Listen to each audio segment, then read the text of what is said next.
The Jeff Meacham Network's Multiverse of Media. For over 15 years, the recognized symbol of excellence and the standard bearer in coverage of sports and entertainment.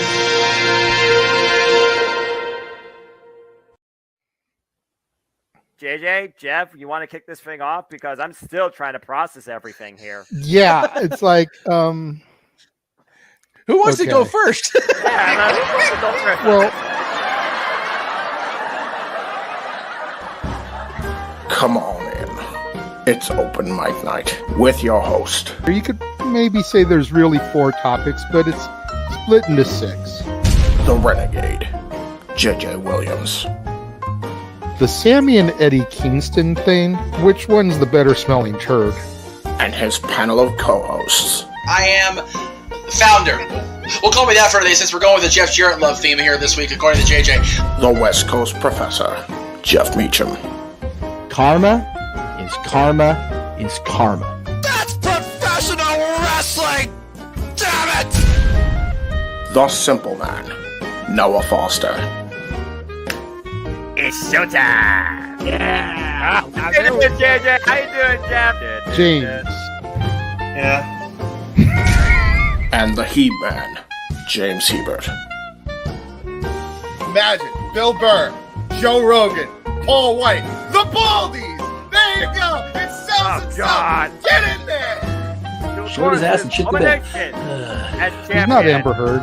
Give it time, JJ. Give it time. Now, I'm sure Jeff has some stuff that Dumb move. Just don't pull this bullshit again. You get one. Tony needs to stop caring about the ratings. Bradshaw said as long as the ads are in place, we're not going to lose that third hour. Ring of Honor does not have to be AEW Live. They don't necessarily have to coexist with each other. We kind of saw that tonight to a degree. Along with a panel of guests. He is no longer glorious. Don't you bring that up. You want me to rant about what my NXT used to... No, we are done here for the night. I swear, Kate.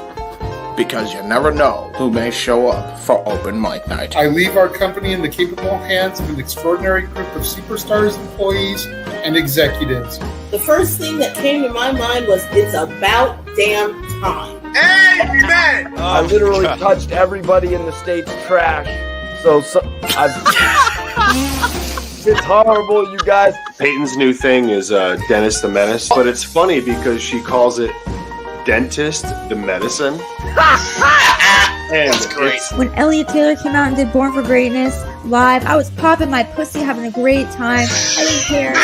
I was having so much fun. Sit back, relax, and enjoy the show. Fuck Bill Belichick.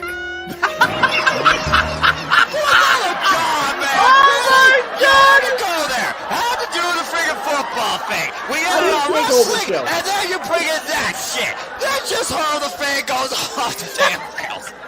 Brilliant, brilliant.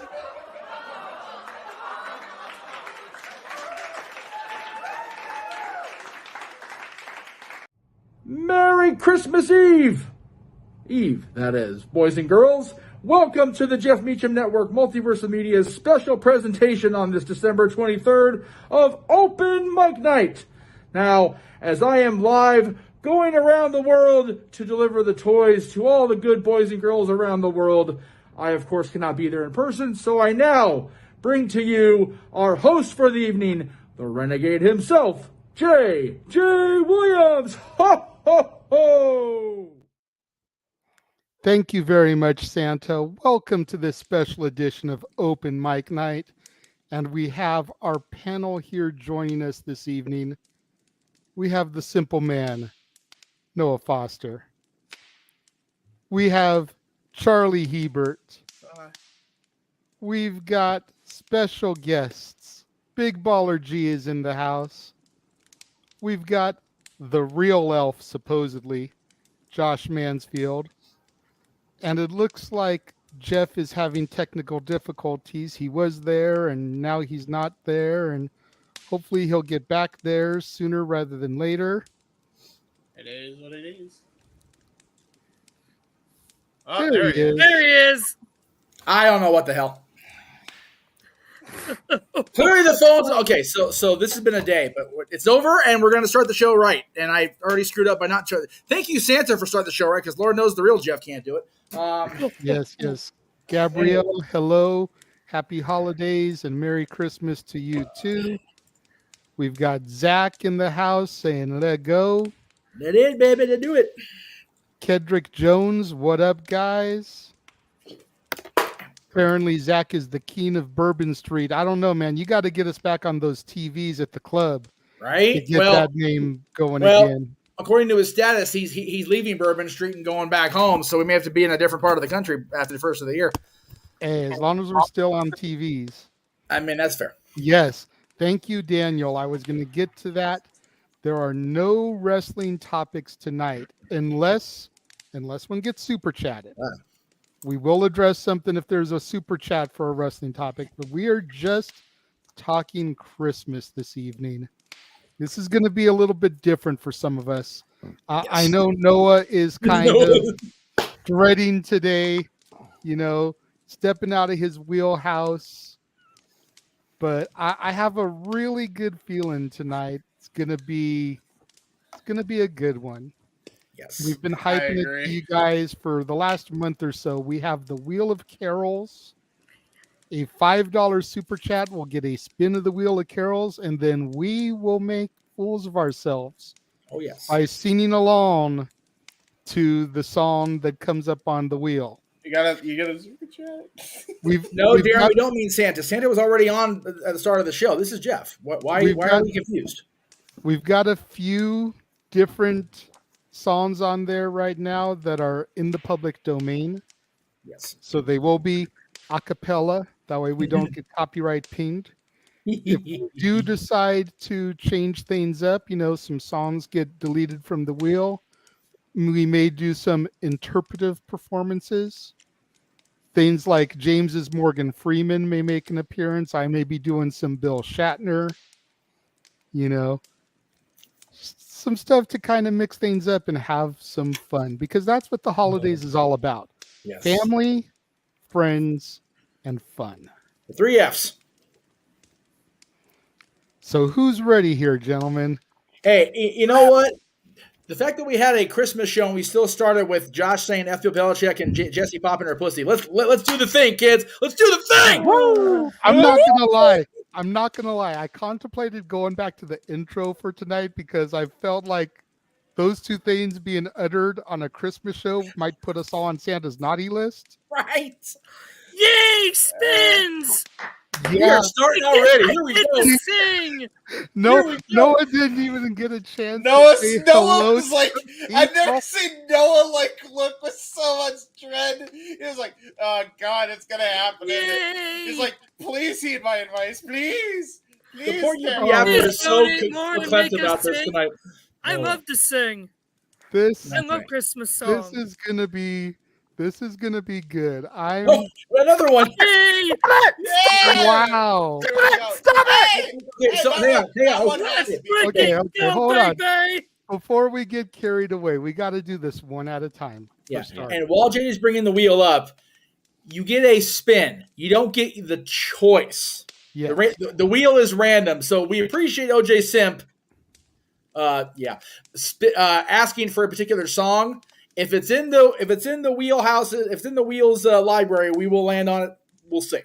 I was gonna say, as things start to get eliminated, one of the interpretive things can be James doing Band-Aid if that happens to come up. But I did make a deal with OJ that I would do it. So what I'll do is I'll sing whatever's on the wheel and then do an improv of whatever he freaking suggested, because I don't know the lyrics though. But again, let's make sure we stick to what we discussed off air, guys. Stick to the wheel. So Right. All right. Hey, so keep it on the wheel. Keen Mike X sent in $10 for 2 spins. So let's do spin number 1 for him first. The wheel of misfortune for Noah spins round and around. Where it stops, Noah doesn't care. He doesn't want to do this. Yay! There we go. There we go. All right, so we've got joy to the world, for our first song. Everybody has the lyrics that I sent in the group chat. Yes. I'm trying to, I know the worst story of the world anyway, but I'll go. There we go. Well, I know. I remember. I didn't send them because we didn't know the words. I sent them because we're only doing part of the song. We're not going to sing all 12 parts of the 12 Days of Christmas the first time it comes up. Not at once. No. We're going to break this up a little bit. So I'll count to 3, and then we can all kick off Joy to the World. Ready? 1, 2, 3. Joy to the world, Lord has let us receive her gift. Oh, every heart and heaven and nature sing, and heaven and nature sing, and heaven and nature sing. This is the most out of sync. We're done now. We're done. Okay, we're done. No more. We're done. No. Acapella in history. God, it's the first bit. So hang on. Okay, so 2 things. First of all, Colin Andrew was spot on with the Chipmunks Christmas. That's the best damn thing ever. Second of all, that sounded like the book version of the Hogwarts students singing at the beginning. I think it was the 3rd book where Dumbledore's conducting and everybody stops song at a different time. That was tremendous, y'all. Good luck. That was great. That was yes. so bad. It was good. Yay.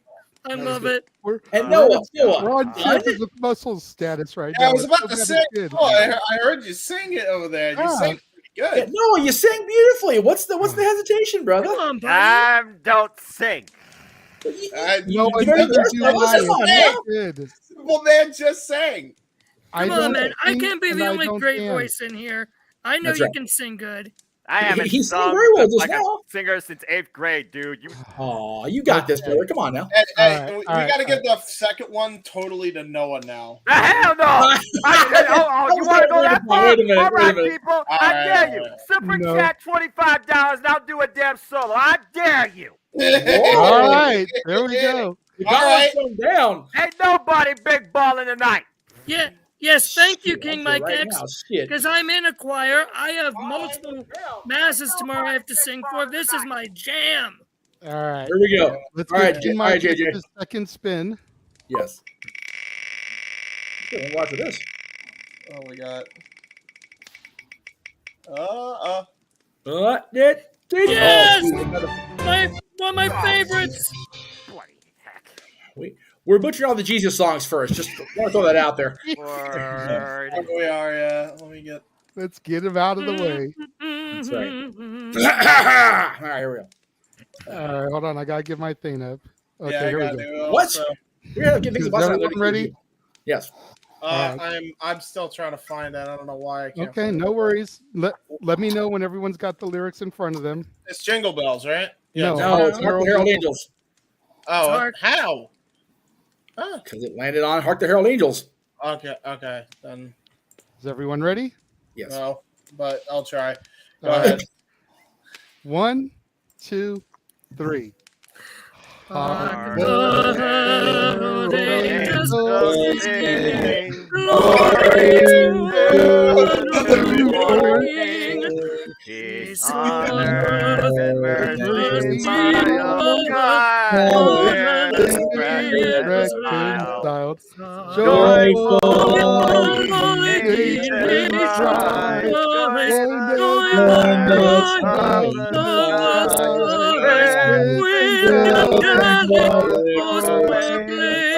Christ is born in Bethlehem.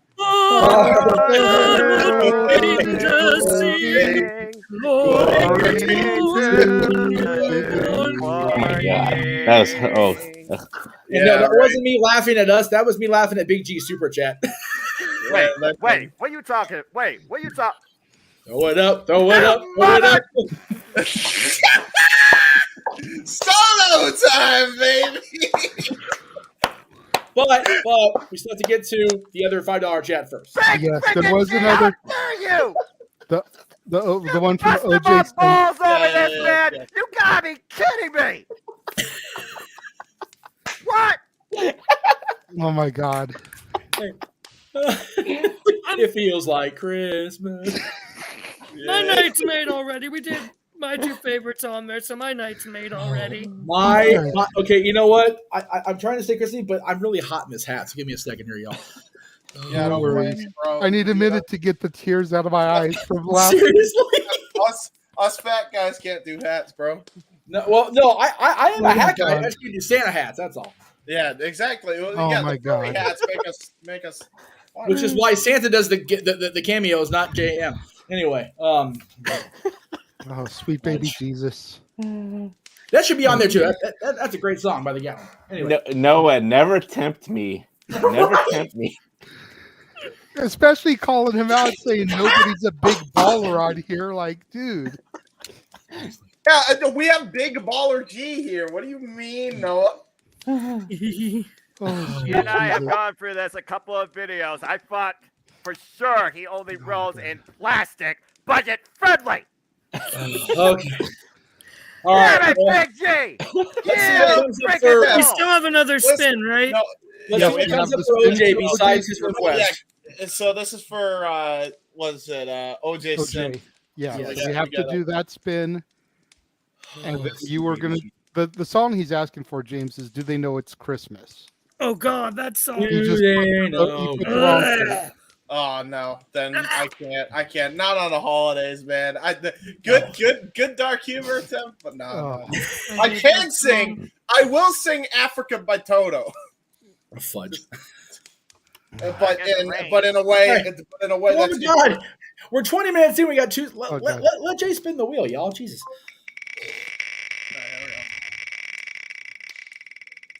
Please be one I know I can do better. That spin was brought to you by Big Lots. 15% Right. off. Big Lots. All right, now. So the way we're gonna do the 12 days is that one is gonna stay on the wheel until we get through all 12 days. Right. Since there's 6 of us on the panel, each of us will get 2 days for Christmas. Oh God. Okay. Okay. Just to make things easy, we'll go in order that we are in the side panel. So I'll get days 1 and 7. Noah will get 2 and 8. James will get 3 and 9. G will get 4 and 10. Josh will get 5 and 11. And Jeff will get 6 and 12. Who hates that song more than anybody, but okay, I get the good ones. Anyway. Well, considering Josh has the best voice and is definitely demonstrating it, he should get the 5 golden rings anyway. That's fair. That's fair. I agree. All right, so. All right, Jay. On the first day of Christmas, my true love gave to me a partridge in a pear tree. Bum. All right. Yay. All right. So just remember your numbers as we come back through, because as we start to get to 2 turtle doves, you're going to have to jump in with your parts as it comes back through the countdown. So. Okay. So to be clear, when we get to me, I'm not singing the entire verse. I'm going 6. No. You're doing on the 6th day of Christmas, my true love gave to me 6 geese a laying, and then Josh does his 5. I like that. That's okay. I'm okay with that. Okay. So, all right. We got that. Now we get Noah's solo. Which, if he gets the 2nd day of Christmas, then that's fine anyways, because that would be his number. But I hope it's that. Just one line. Oh, Big G. This will not go unpunished. Mark my God. Oh, this is a fun one. Yeah, up on the house top. Or house top. Screwed it up. Yeah. What? Oh boy.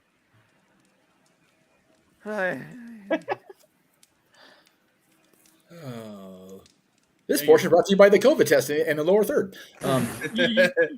Yeah, right. Do you know how it sounds, Noah? I think so. Okay. If it sounds like that, we're all in trouble.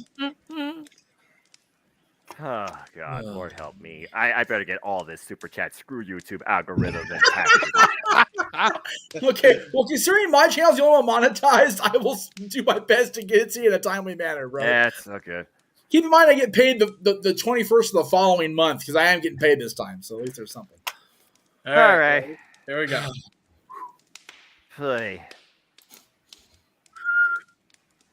Up on the housetop, reindeer's paws. Out jumps good old Santa Claus. Down through the chimney with lots of toys, all for the little ones' Christmas joys. Ho, ho, ho, who wouldn't go? Ho, ho, ho, who wouldn't go? Up on the housetop, click, click, click. Down through the chimney with good Saint Nick. Yay! That's not happening ever again. Let's not double dog you in the chat room no more, because seriously, they already called your. I mean, to be fair, he's on the air. So he's on the air, all right. I called your bluff, Noah. Yeah, he did. He sure did.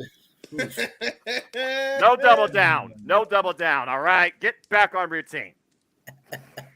All right. So that was good times. James, don't clip that. I'm totally Jay. Oh, that's got to be part of the highlight show, bro.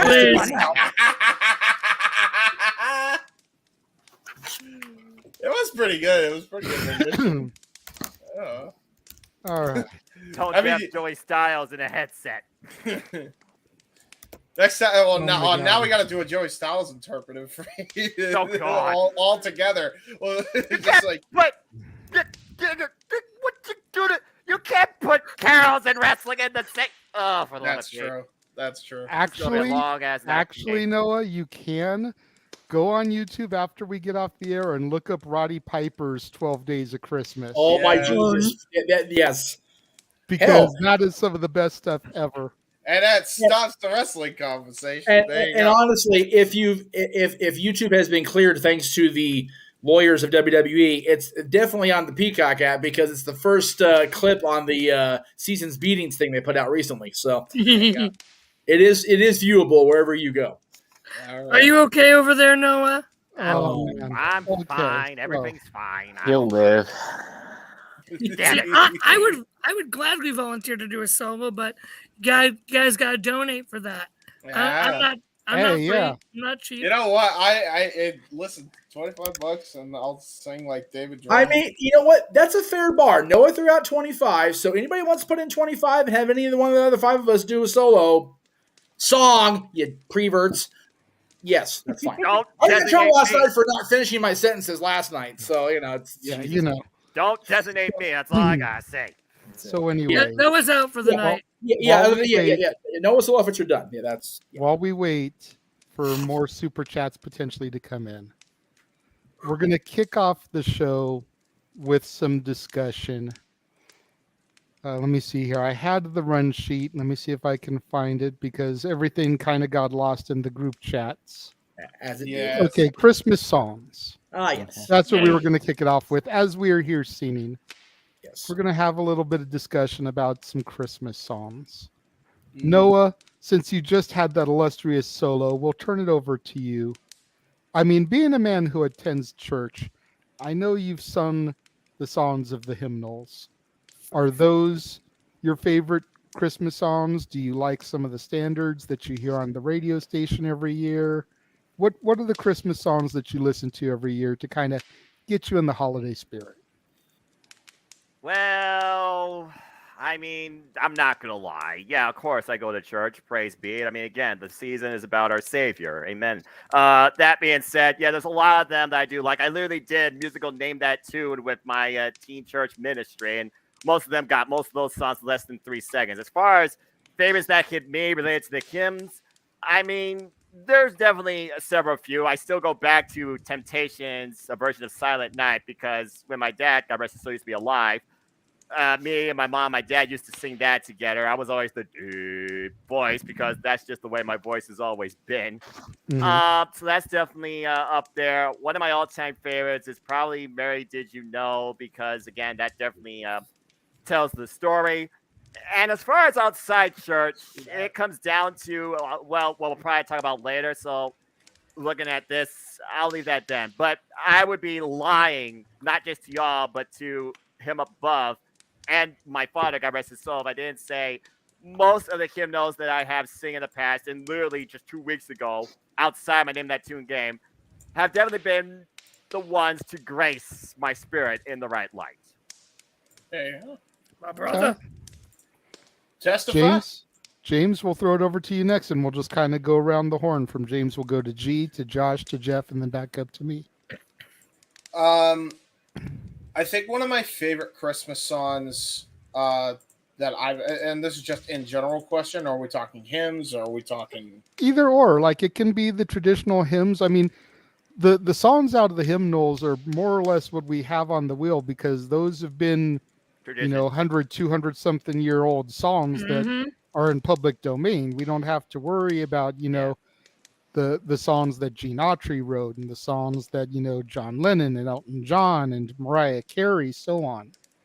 George Michael, gets into Wham Holla.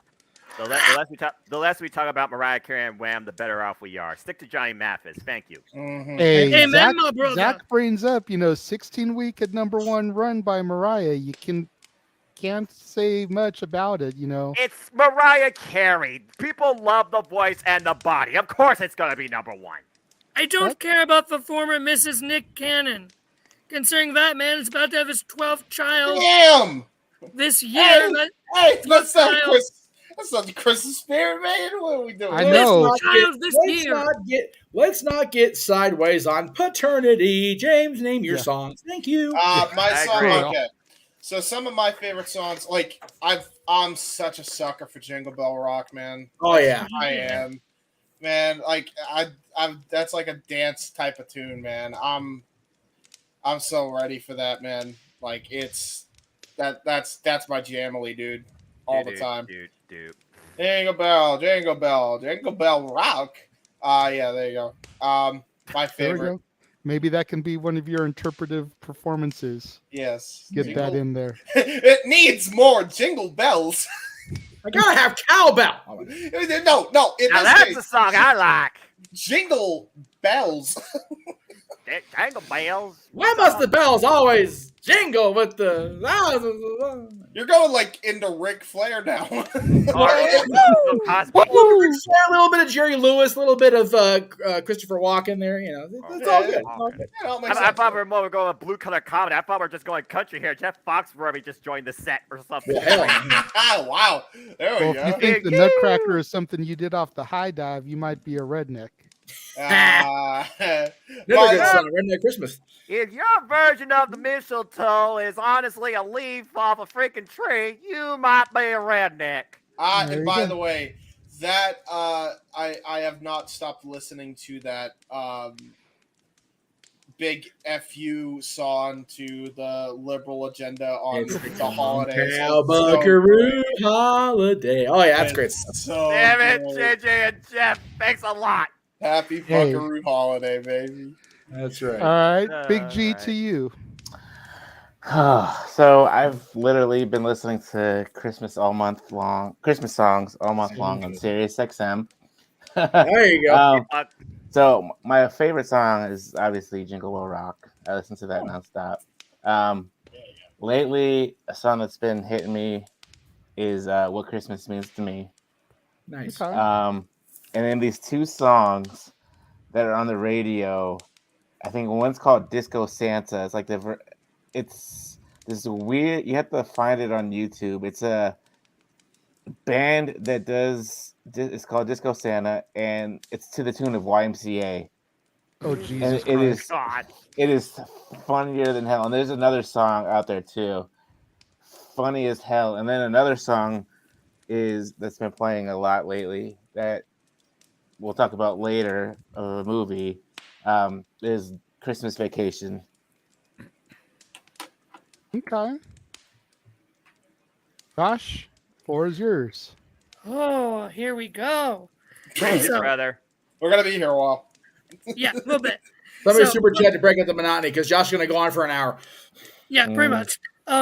So like Noah, I mean, I collect hymnals. I am singing in 2 masses tomorrow, so God bless you, dude. All the Christmas hymns. What?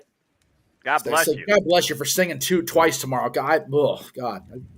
Yeah, I'm excited. So someone has to be.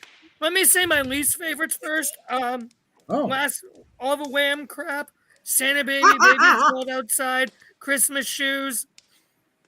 Mariah Carey. I do not like Mary Did You Know. I will say I do not like that one. Okay. As a Catholic, I do not like that one. That makes sense.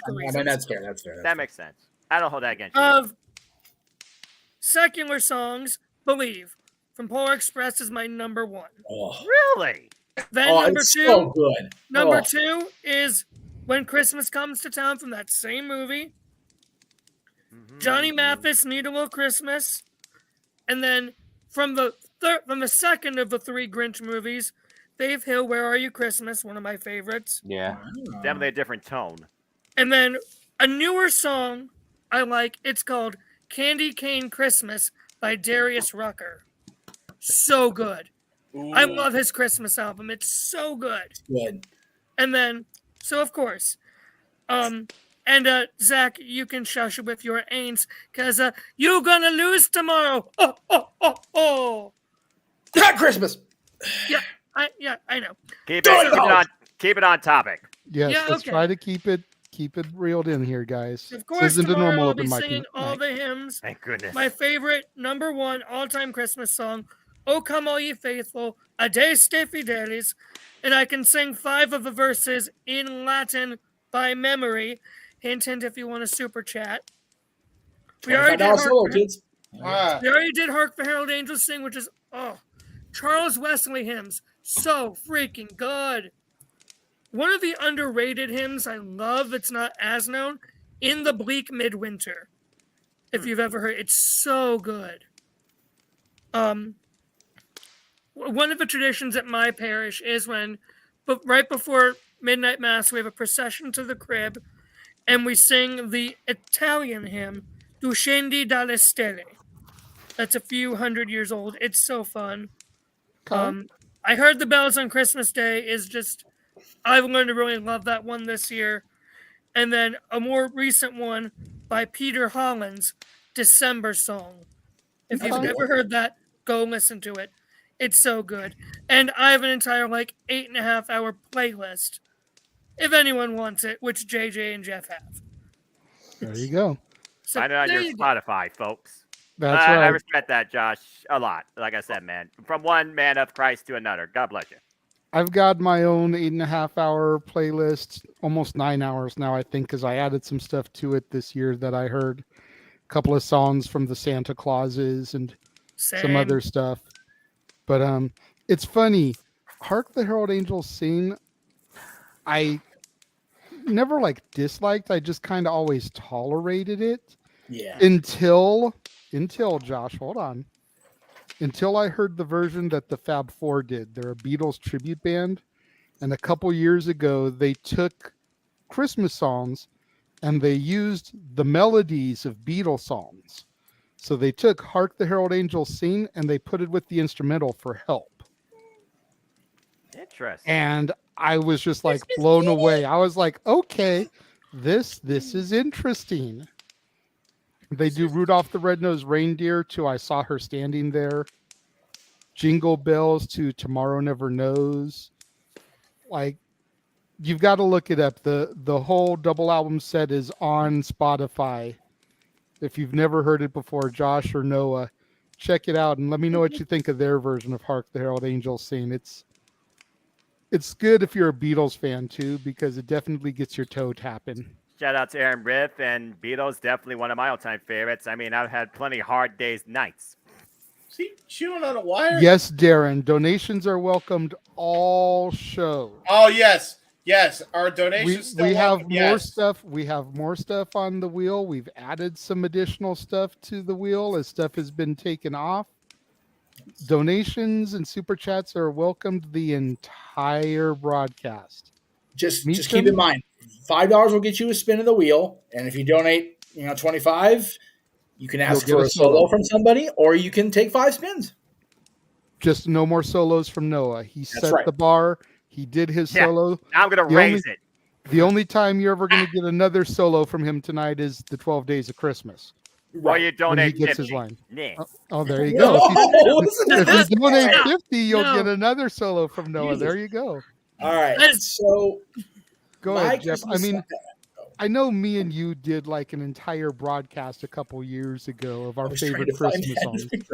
I can only find the U-Log version, so I couldn't see the dialogue. I was like, the U-Log version is the only one that exists because somebody had a hard time editing it, and I had to come through in a clutch. I forgot about that. Okay, well, to be fair, in the last couple of years, my list has changed. Yeah, of course.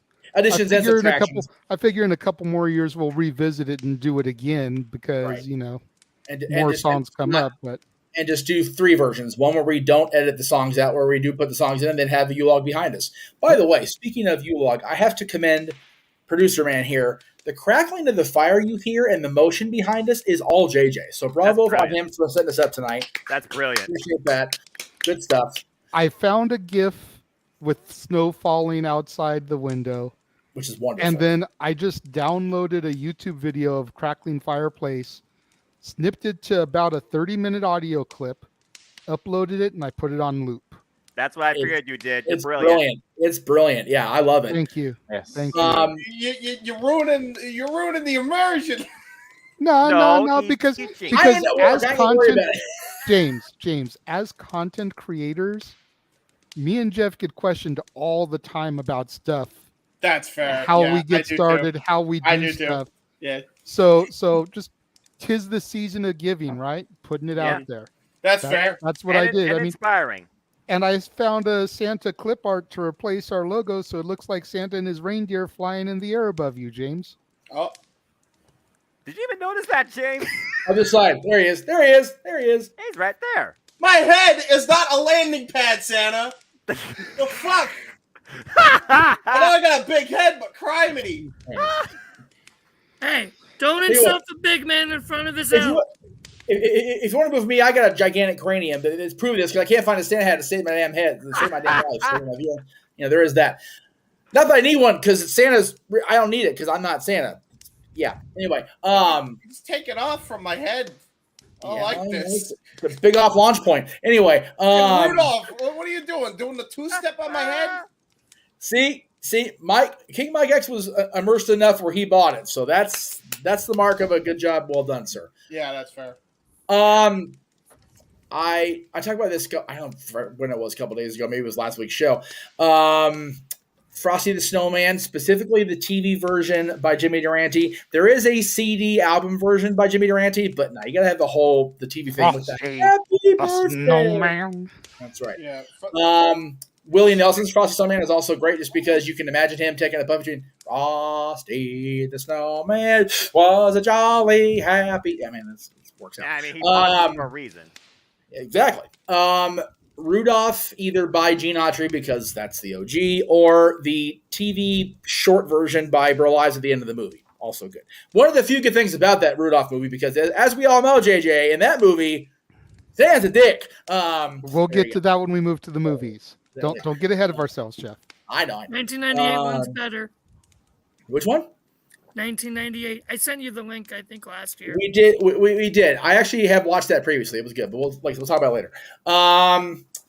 I personally, and again, I've said this a couple times, the Gatlin's Christmas album that was put out a few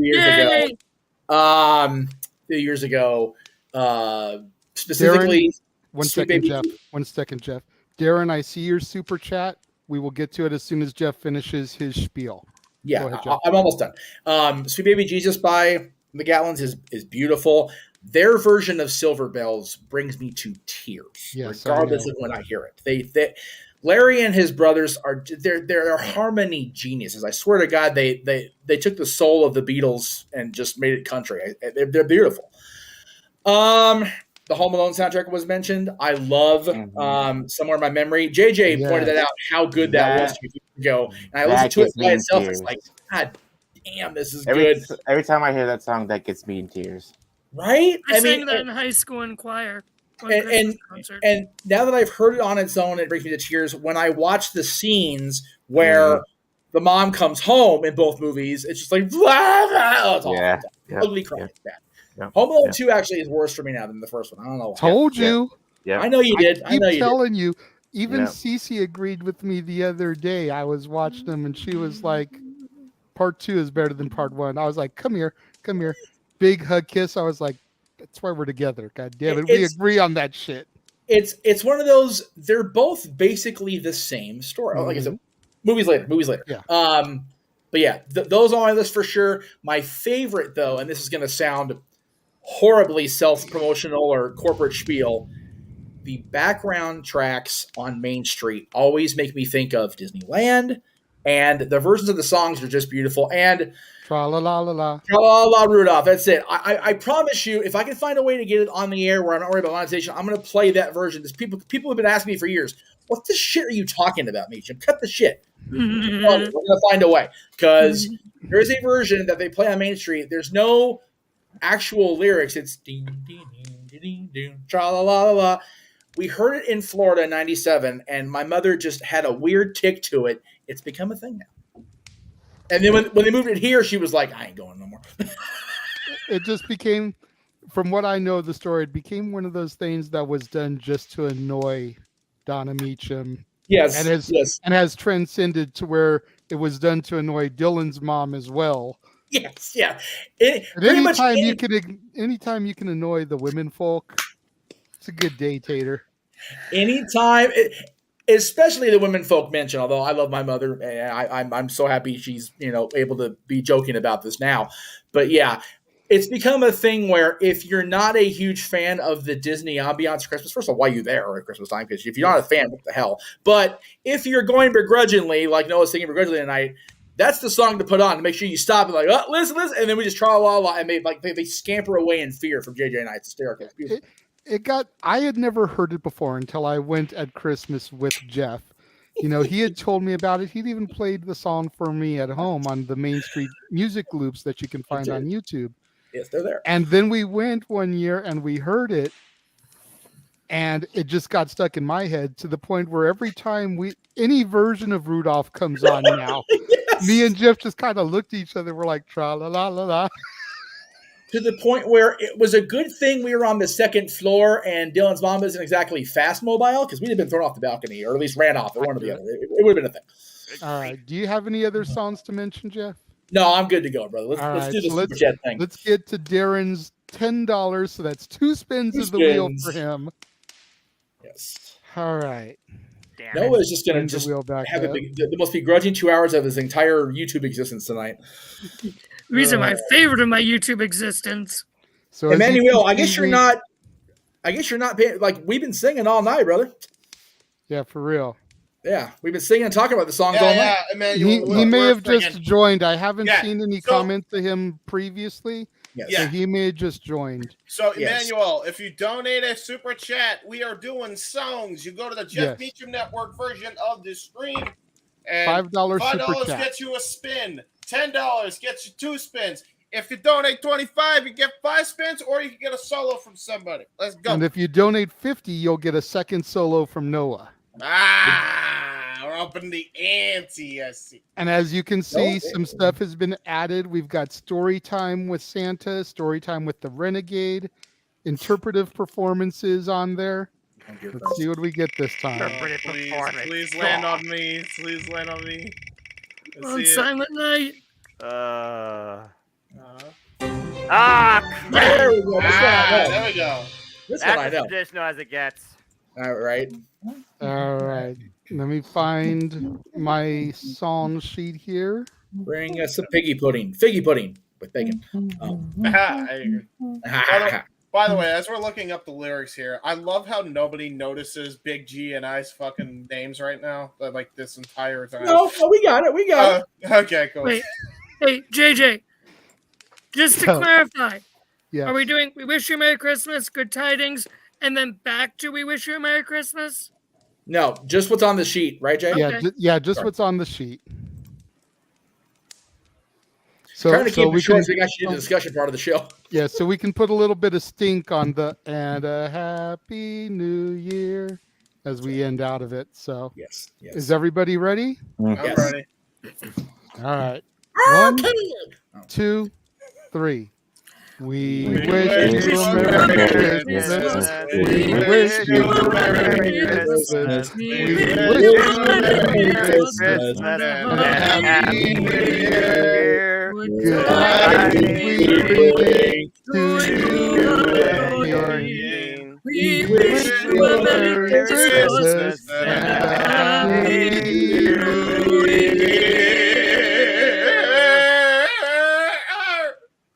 Every time we go to do a group song, somebody's going Mr. Roboto.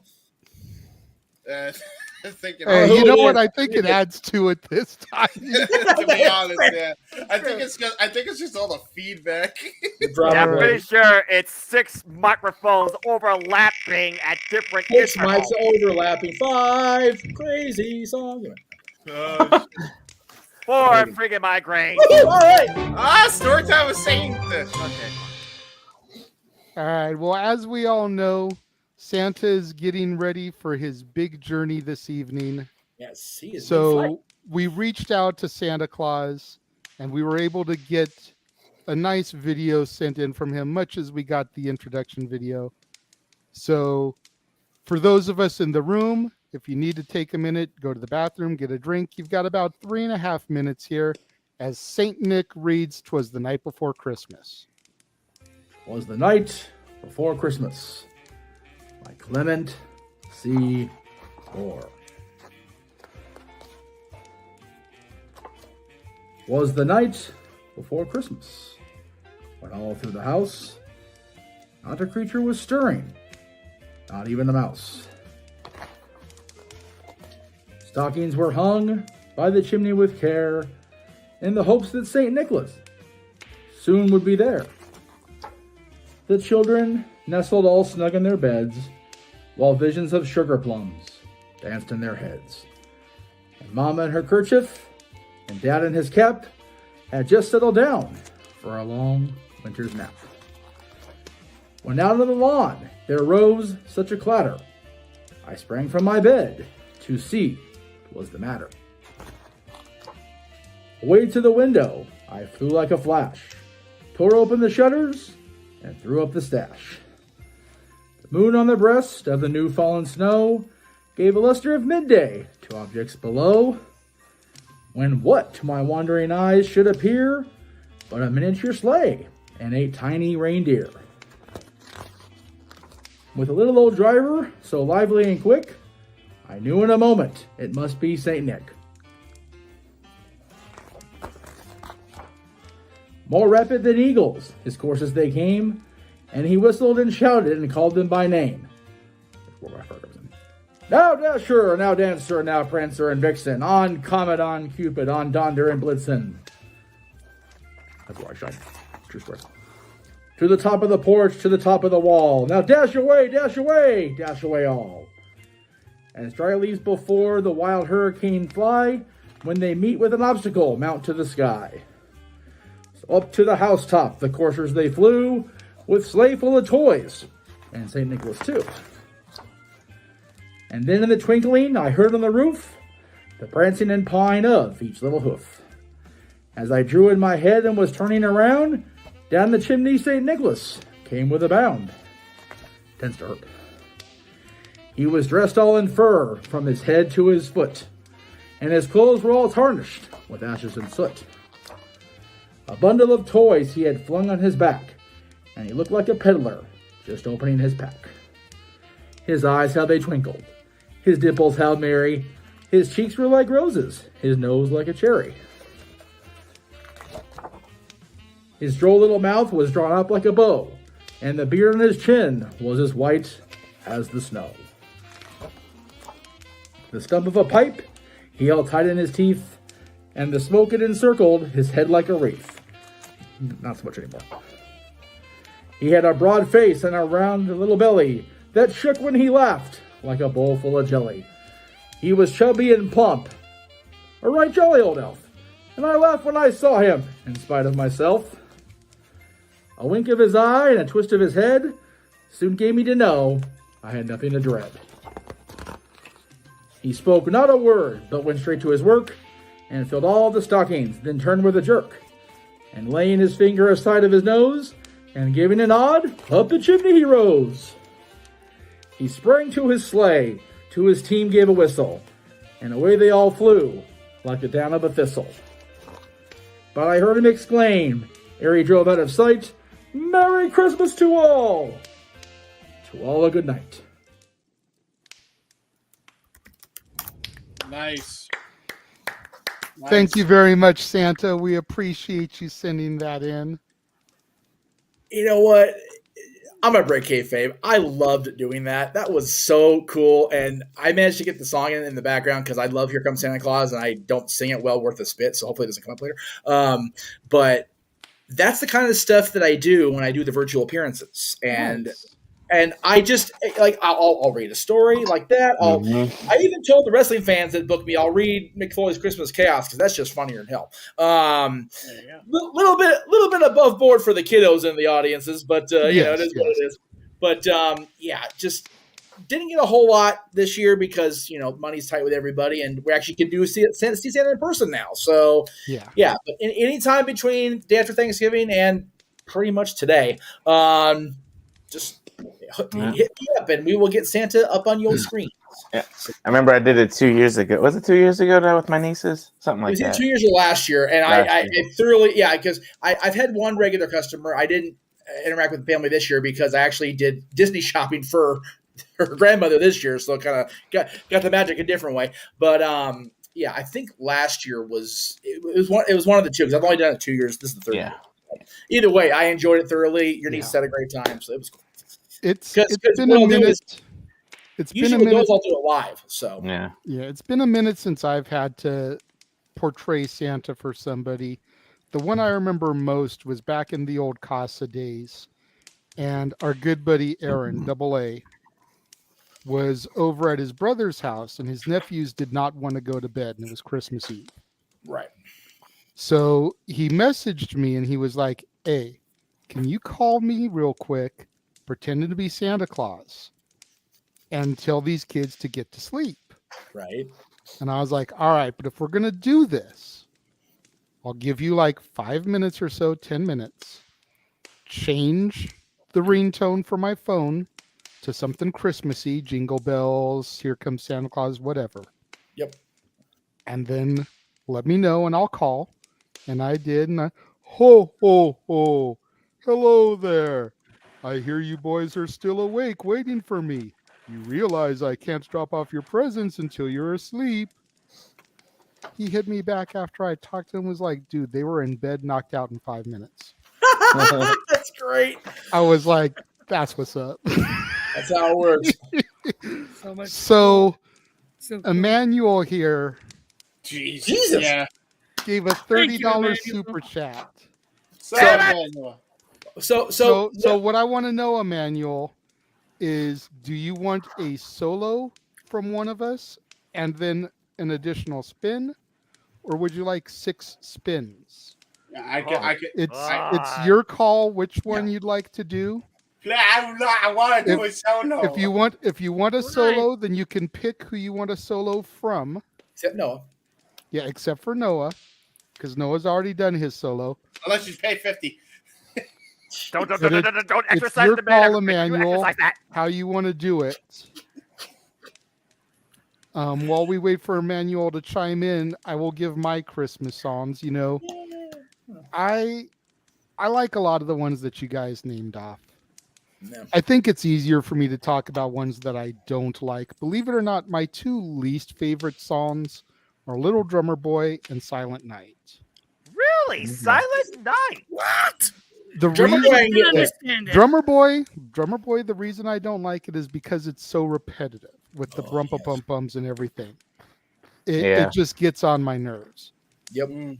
Silent Night, the reason I don't like Silent Night, and I've softened on it in recent years, but it's still one of my least favorites, is because growing up, Nick at Night was big back in the days. And so you'd sit there and you'd watch the Christmas episodes on Nick at Night, and I swear to God, every freaking episode would end with them singing Silent Night. Yeah. So over a 4-hour block, you're listening to Silent Night 8 freaking times. So let's see here. That's George Lopez. That's Fran Drescher. That's No, we're talking before this. We're talking my time, Noah. We're talking like Dennis the Menace, My 3 Sons, I Dream of Jeannie, like that type of stuff. And it's just like, now I do have a version of both those songs on my playlist. You do. Ironically, both versions are Johnny Cash.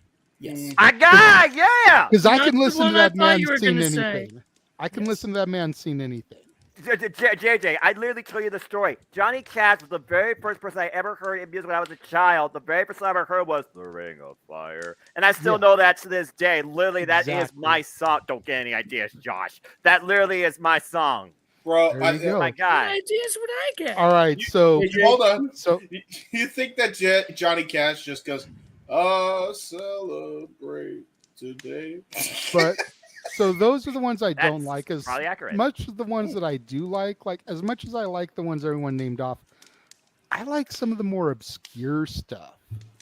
And when I say obscure, what I mean by that is the ones where there's only really one, maybe two versions of the song. Mm-hmm. You know, like I love the Beach Boys, "The Man with All the Toys." Yes. You know, as well as their version of Little Saint Nick. Obviously, they wrote it. Right. You know, I love Paul McCartney's "Wonderful Christmas Time," Elton John's "Step Into Christmas," John Lennon's "Happy Christmas, War Is Over." You got to remember who raised me. My dad was big into the 60s, 70s British invasion type of stuff. So all that stuff definitely came into play.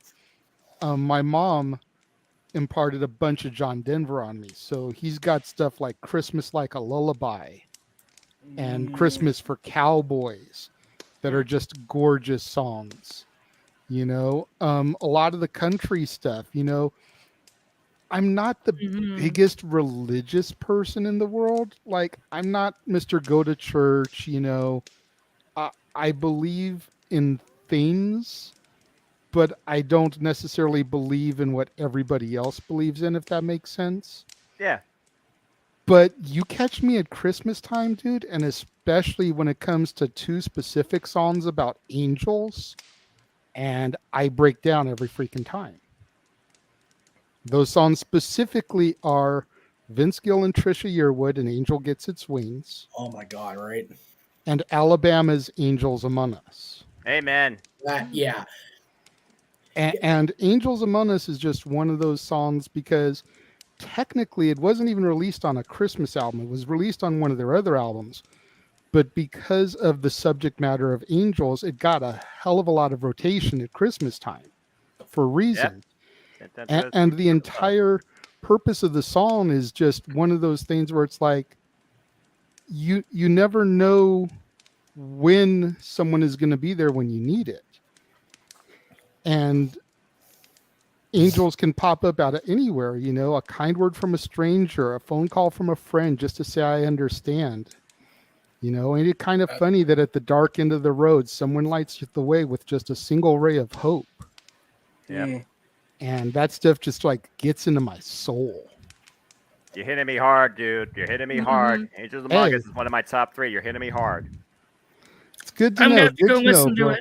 Yeah, it's good. You've got to find the greatest hits version. I think is the one that they did the video for. It comes with like a little introduction at the beginning. Randy Owen, who's the singer, you know, was walking home from school on a cold winter day.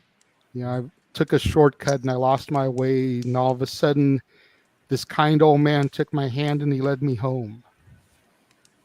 And he just goes in there from there, and I'm already getting emotional just saying the damn lyrics. But like, you're getting emotional. Stop it, JJ. You're literally trying to make me grow my heart here. Stop it.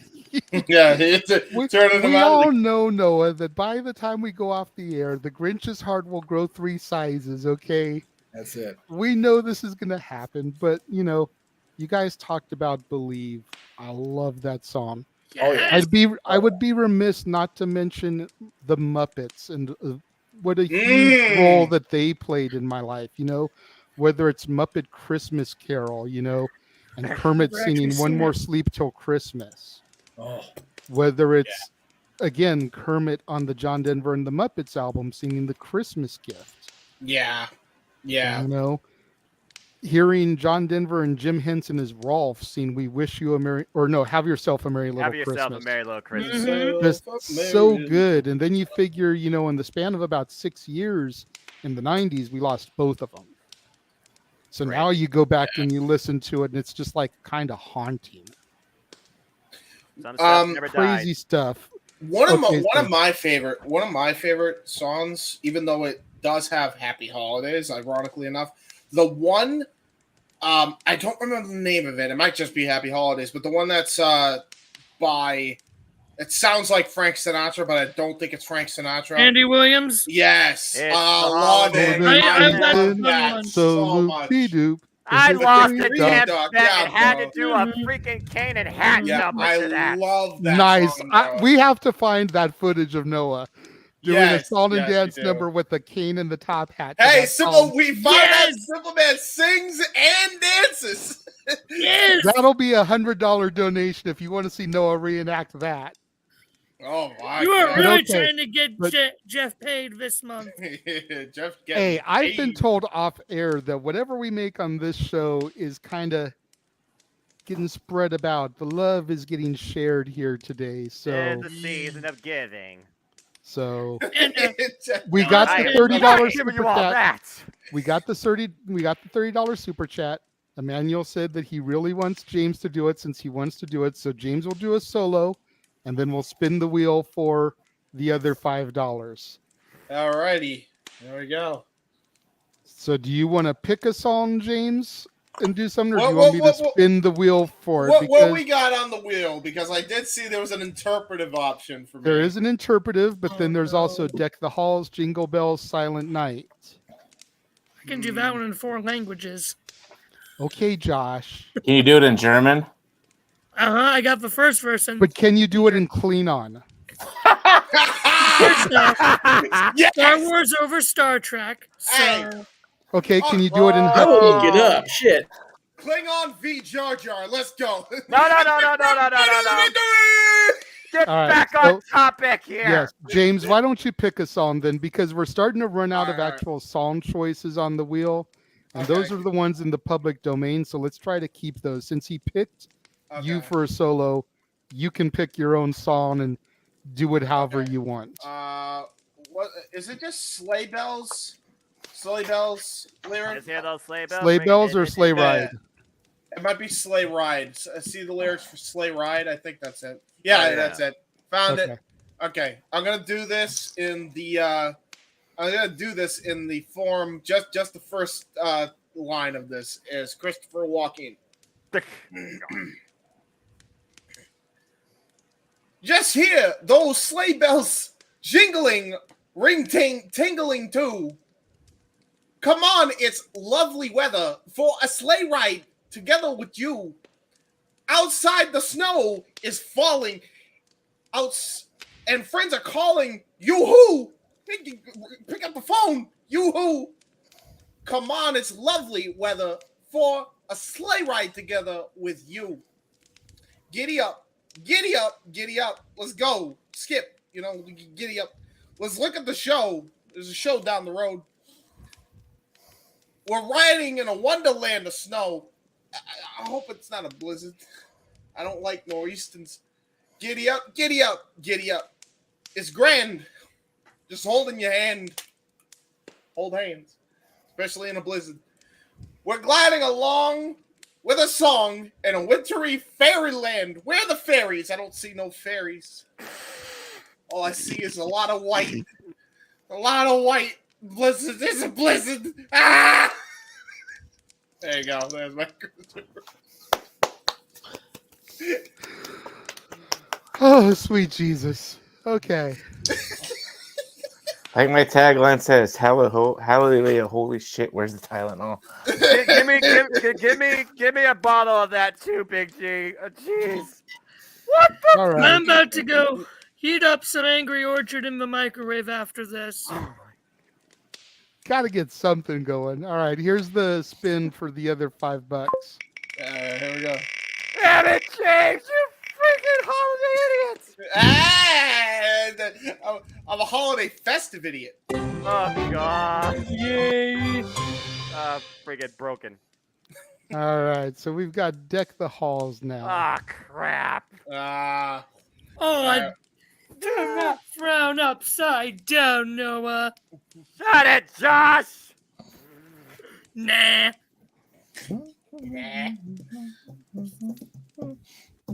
Come on, Noah, you could give me payback and make me do a solo.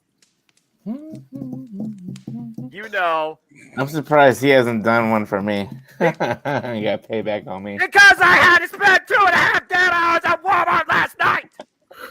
And a daggum Uber. That meant a daggum I had to miss my damn haircut and a freaking work day from hell. Not gonna freaking eat Christmas madness.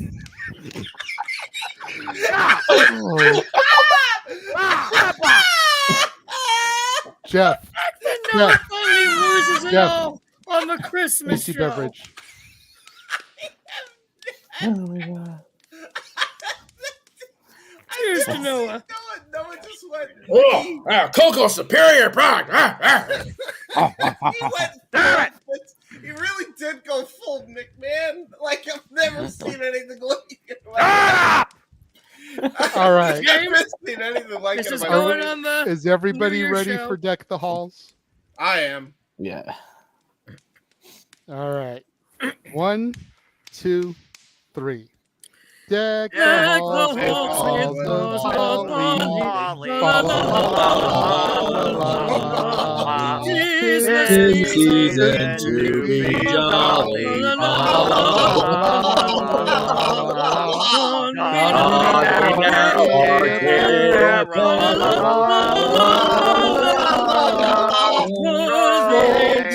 Ancient riverside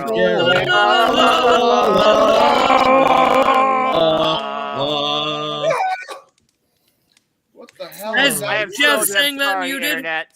You tell. No, I didn't. I actually unmuted when I was singing. I'm on the phone trying to get a bus schedule, you smartass. Raymond, that would take a $25 solo super chat, and you'd have to pick whoever you'd want to sing that one. That's not on the wheel because it is not in the public domain. Bro, what in Not the me whole, for that one. I hate that song. What in the holy holidays is a Yuletide? What? What the hell? That was some good What's stuff. a Yuletide? What does that mean? Anybody know the word? What's that? That was some good stuff. It's another name for Christmas tide. Okay. Oh, gotcha. All right. So we've finished the portion of the show where we were going to talk about Christmas songs.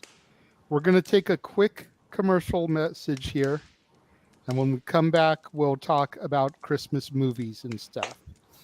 Here's what James has available on his channel.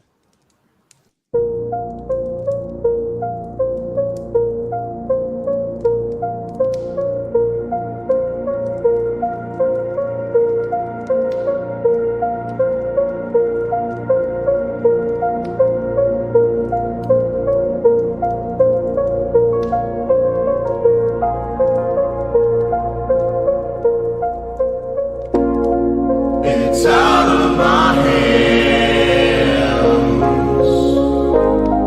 but I'm still in control. It's out of my hands. You can never take away the power of my soul.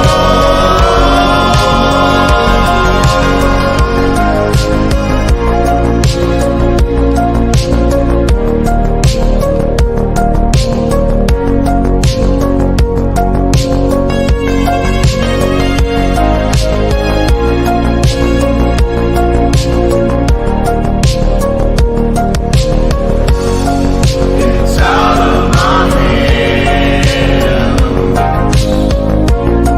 but I'm still in control. It's out of my hands. You can never take away the power of my soul.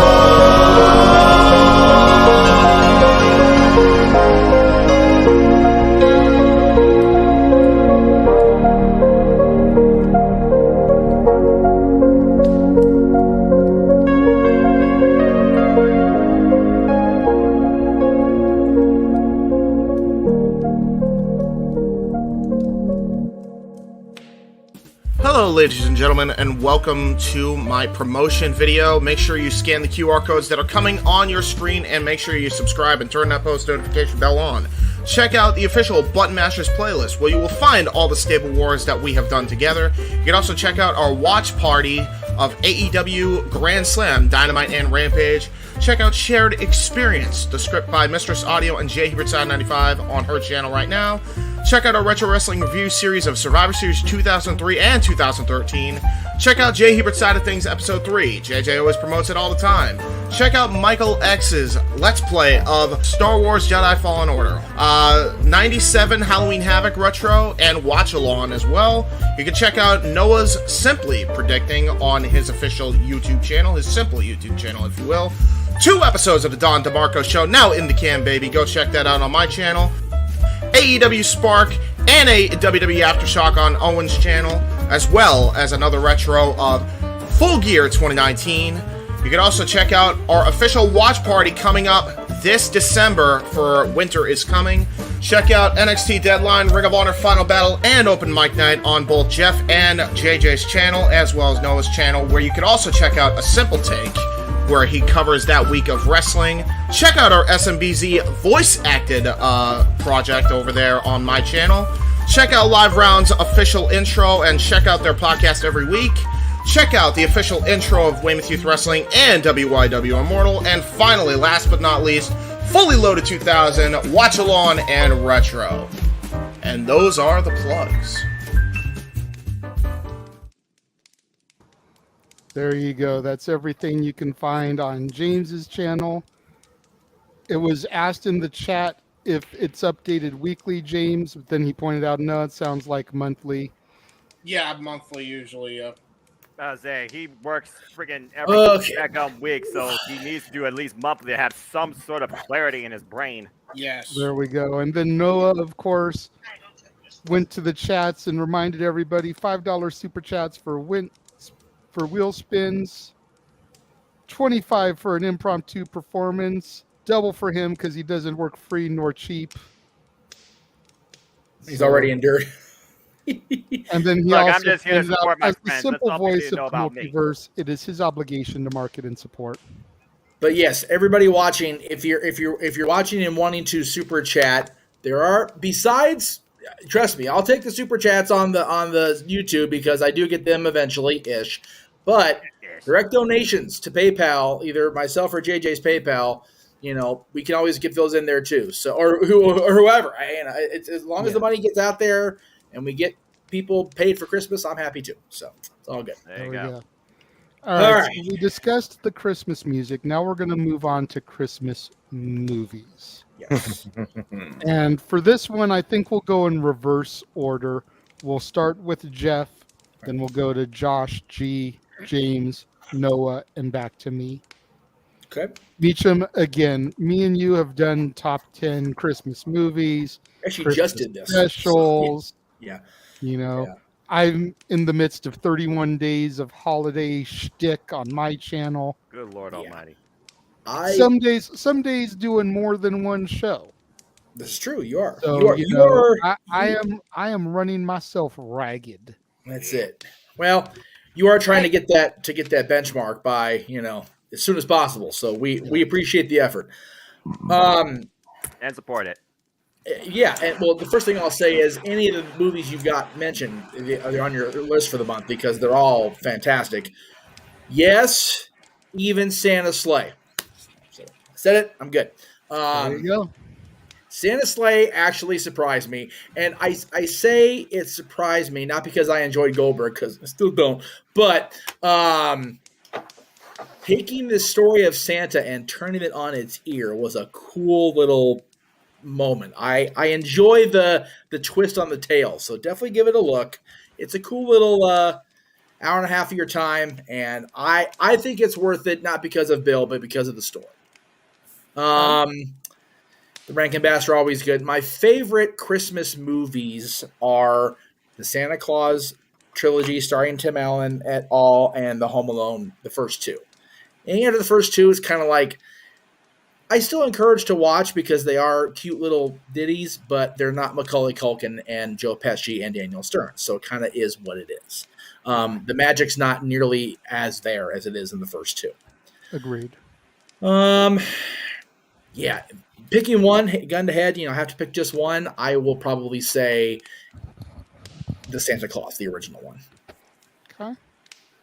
Josh, as we turn it over for you, earlier when we were discussing Home Alone 2 better than Home Alone 1, I saw you emphatically shaking your head no.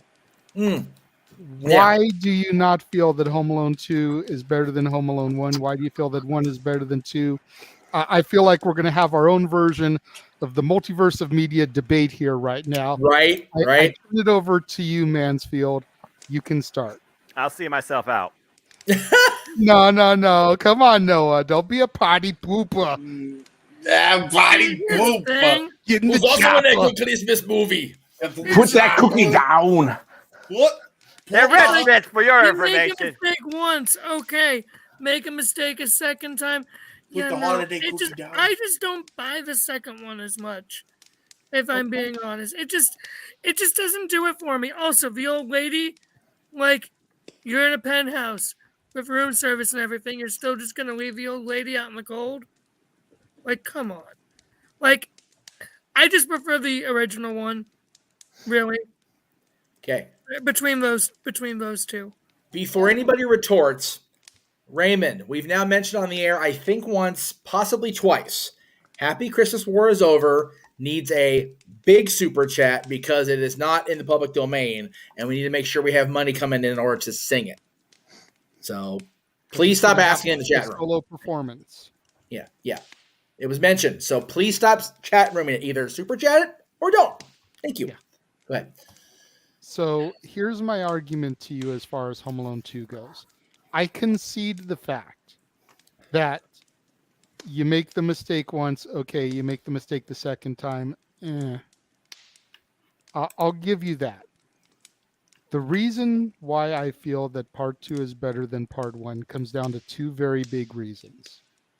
And none of them is Emmanuel's saving grace, Tim Curry, although he would probably be number 3 for me. Okay, reason number 1 is the fact that in the original, Kevin has home court advantage. In the sequel, he does not. He's in a completely strange location. He has to completely ad-lib. Yeah, he goes to his uncle's townhouse. It's still family, but it's being renovated. You've got no idea what you're going to be able to find to set booby traps for the sticky bandits. Everything had to be completely ad-libbed and improvised because it was not home field advantage. He was the away team kicking ass. Yep. Okay. So that's number 1. Number 2, it is the bird lady, Brenda Fricker. Oh, yeah. As much as the relationship and the bond that Kevin forges with old man Marley is cool and it has its moments, there's just something more tender and sincere about the relationship that he forges with the bird lady. Yeah. And let's be real. I get where you're coming from about the penthouse suite and you can't get her off the street, but you've already got Tim Curry's concierge trying to lock you down for a stolen credit card. You really gonna try and bring a homeless woman into the hotel too? Especially when trombone's in place? Fair enough. Oh, dang! So, I mean, those two reasons right there is what make the movie for me. And then you add Tim Curry, Rob Schneider, the gentleman who plays Mr. Duncan. Tim Curry. Who's Tim Curry? It's just got all those extra little things to it. I know. I will also piggyback on JJ's thing. Josh, yes, they did mistakenly leave him elsewhere, but it's not actually the same mistake. Yeah, because at least this time he got in the van, got to the airport with him. Just so happened that someone else was wearing the exact same trench coat his dad was, with the same hairstyle. Mistaken identity. Yeah. This getting separated is completely 100% Kevin's fault this time. Yeah. Because he's trying to dick around with, the stupid tape recorder and not paying attention where he's going, like some other dumb 10-year-olds do on a regular basis. And the thing with the airport scenes is it is so 1990s. That shit is never going to happen now. And correct me if I'm wrong, Jeff, but just this past year, weren't you with somebody who got lost in Chicago? And Home Alone takes place in Chicago? Not in the airport, thankfully, because that would have been a whole other adventure. But yes, and what's so funny is when we were walking through O'Hare, I was taking note of where we were. I'm like, this is it. I'm like, do I run? Do I cause a ruckus? Nah, it's post 9/11. Let's not go here. Yeah, no. We were entertained in Chicago long enough because of other idiocy. I didn't need to be having no more shenanigans. Yeah. So... But yes, I love both. I always have. I always will. I just think that 2 is stronger because of the supporting cast outside of the family as well. Yes. Like you said, the character of Mr. Duncan is so just. He seems almost like he's just kind of there, but he really is essential to the story. Yes, I know we're talking about New York, but they both start in Chicago. Don't correct me on Home Alone or Christmas movies, Manuel. We will take your super chat and fire you. So there. Hey. We want him to donate more, Meacham. I know. But your name may be on the marquee, but I'm the Christmas. producer for the show. Oh boy. You be a good boy this time. I am good friends with Santa. I will let him know that you have been naughty. I kind of closer with Santa for reasons that are obviously out of kayfabe. But anyway,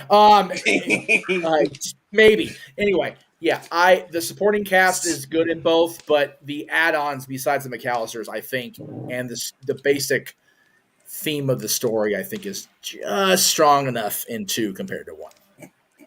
So now that I've danced all over Josh and kind of embarrassed his point, score 1 for the Renegade here tonight. The number 1 elf is supposed to be the real elf. What other Christmas movies do you enjoy watching, Josh? Okay, so of course my number 1's going to obviously be Polar Express.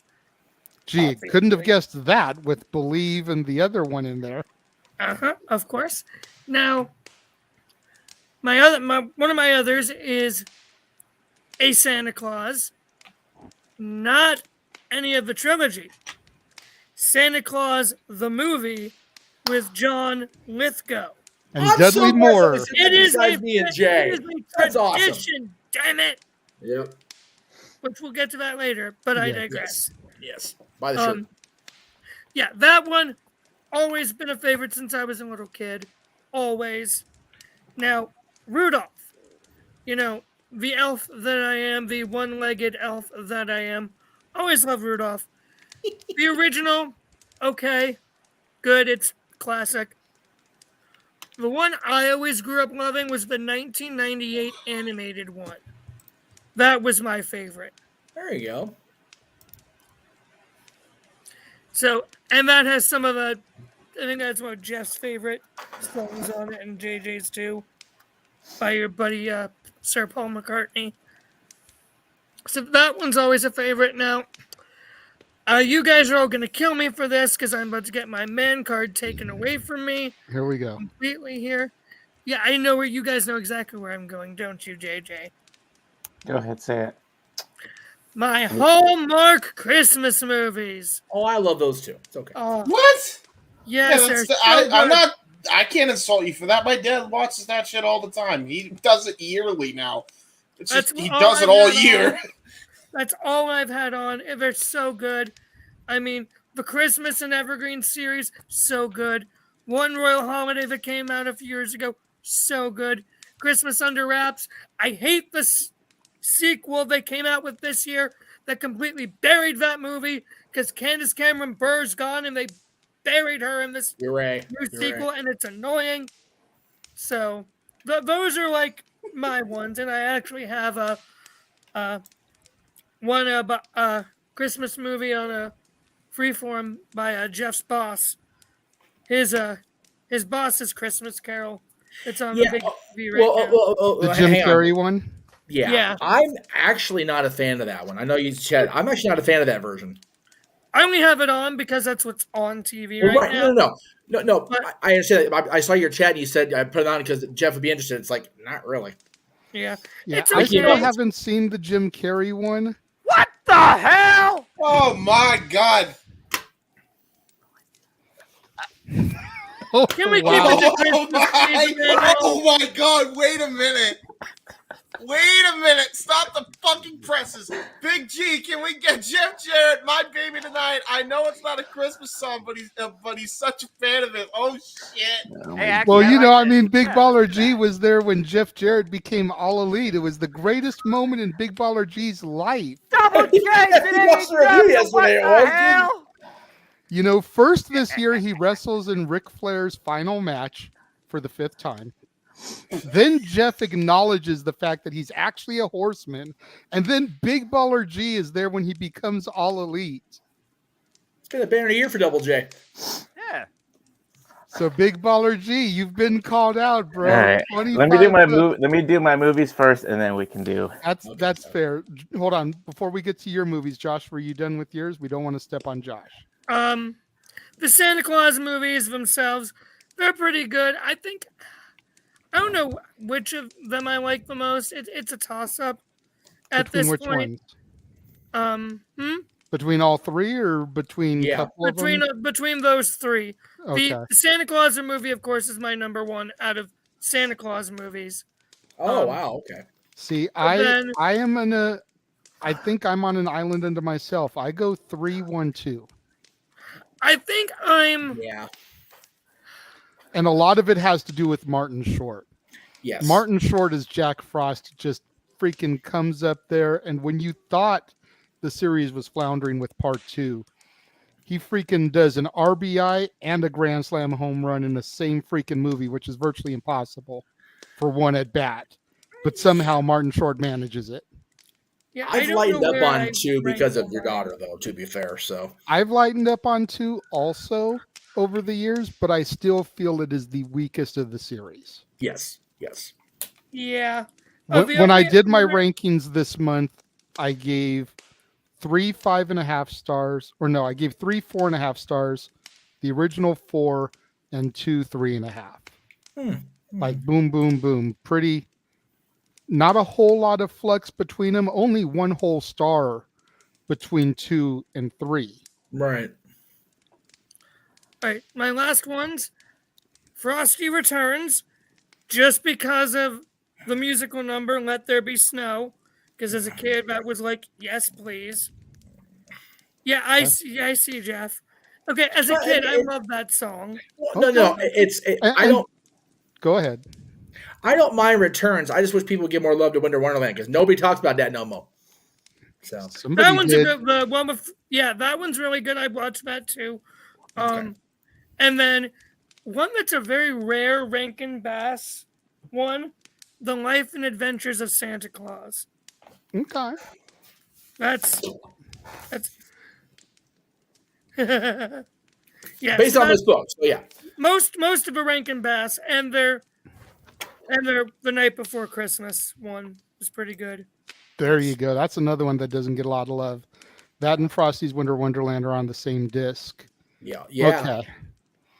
Big G, go ahead and do your movies, and then we're gonna get to Big G doing JEFF, JARRETT. Ain't I great? You know what you should do to make it Christmas themed? Change one lyric to "Christmas with My Baby Tonight." There we go. There you go. There we go. Okay. All right. And since Big G's gonna have the solo shot, we're gonna have to make sure we clip it and send it to Rift. Yes! Yes! Yes! Oh my god! Yes! Go ahead, G. Talk about so your let me go Christmas with my movies. movies. So every year, I watch the same exact movies. So my 2 favorite versions of A Christmas Carol are Scrooged with Bill Murray. I love that movie. And then A Muppet Christmas Carol. I also watch Jingle All the Way all the freaking time. Put that cookie down. There's my arm. Believe it or not, G, I only saw it start to finish for the first time this year when I watched it. Really? Okay. It's hard to find if you don't own it. Oh, I have like a whole stack of Christmas movies this big. Obviously, The Grinch That Stole Christmas. That is finally I've been watching that the past couple years. Both Home Alone movies, the Santa Claus trilogy. But my favorite, I've been posting it as my hashtag or my lines is National Lampoon's Christmas Vacation. I watched that movie during Christmas time. I think I'm on like the 5th time right now. So yeah. So yeah, I love that movie. I love Chevy Chase. I love Randy Quaid. I love, and all those one-liners are so freaking hilarious. See, Christmas Vacation is one that I watched somewhat repeatedly when it came out. Okay. You know, and into the early 90s. But as I got older, as my movie taste expanded, as more and more movies came out, it kind of got pushed to the back for me for some reason. And I've only started to revisit it here the last couple years. I didn't watch it this year for reviews, but it is going to be on next year when I do Christmas movies. But yeah, for some reason, like other stuff just kind of jumped to the forefront over that one. Right. And for me, it's Home Alone 2 and then Home Alone. See? Well, Lisa, unfortunately, I'm not going to say Die Hard, but I did put up a poll. Die Hard is a freaking Christmas movie. But I did put up a Christmas movie. But I did put up a poll. No, it is not. In a couple of groups that I'm in about what is the best Christmas movie quote. And the majority of people said "Yippee-ki-yay, motherfucker." Thank you. From Die Hard is the greatest Christmas movie quote. Not, "Look, Daddy, teacher says every time a bell rings, an angel gets his wings." Not, "God bless us, everyone." Not even, "Shitter's full." "Yippee-ki-yay, motherfucker" was the biggest vote getter. Action and adventure charlatans. Oh my God. Agreed. Preach it, Noah. All right, This Big is coming from a G. guy that barely watches All right. movies, so you can take that to the bank. All right, Emmanuel, here you go. Oh my God. Big G All right. doing With My Baby Tonight. Right.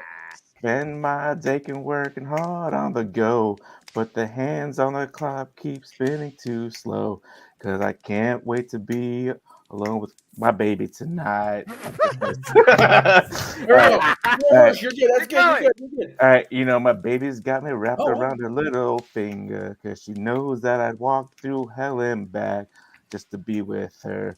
Well, I can't wait to be alone with my baby tonight.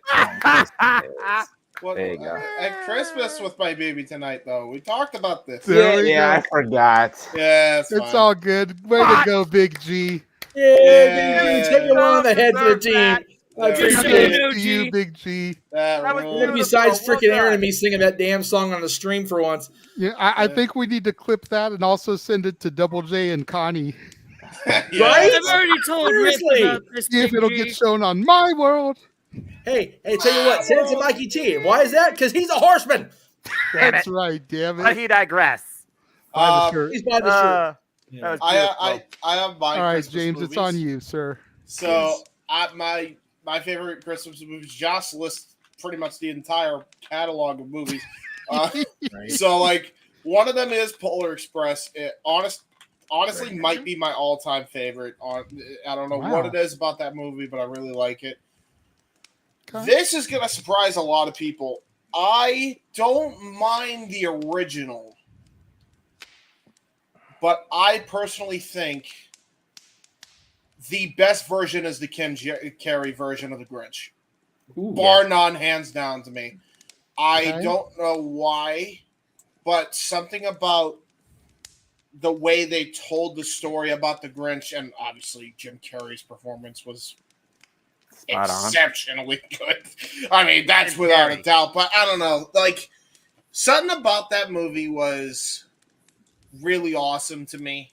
I'm a sucker for it. I know that's probably weird, but for me, it's hate. It's definitely a hot take. You know, I mean, I'm not going to crap on you and your opinions. I'm not going to sit here and tell you you're wrong, anything like that, because that's not what the show's about. But and much like the Santa Claus 2, I've softened on Jim Carrey's Grinch in recent years. But the two things that I always had against that movie, number one, how long it is. Yeah. Compared to the original. You know, the original is like 20 minutes. Jim Carrey is like 3.5 hours. Feel like I'm watching a bunch of hobbits walk with a freaking ring.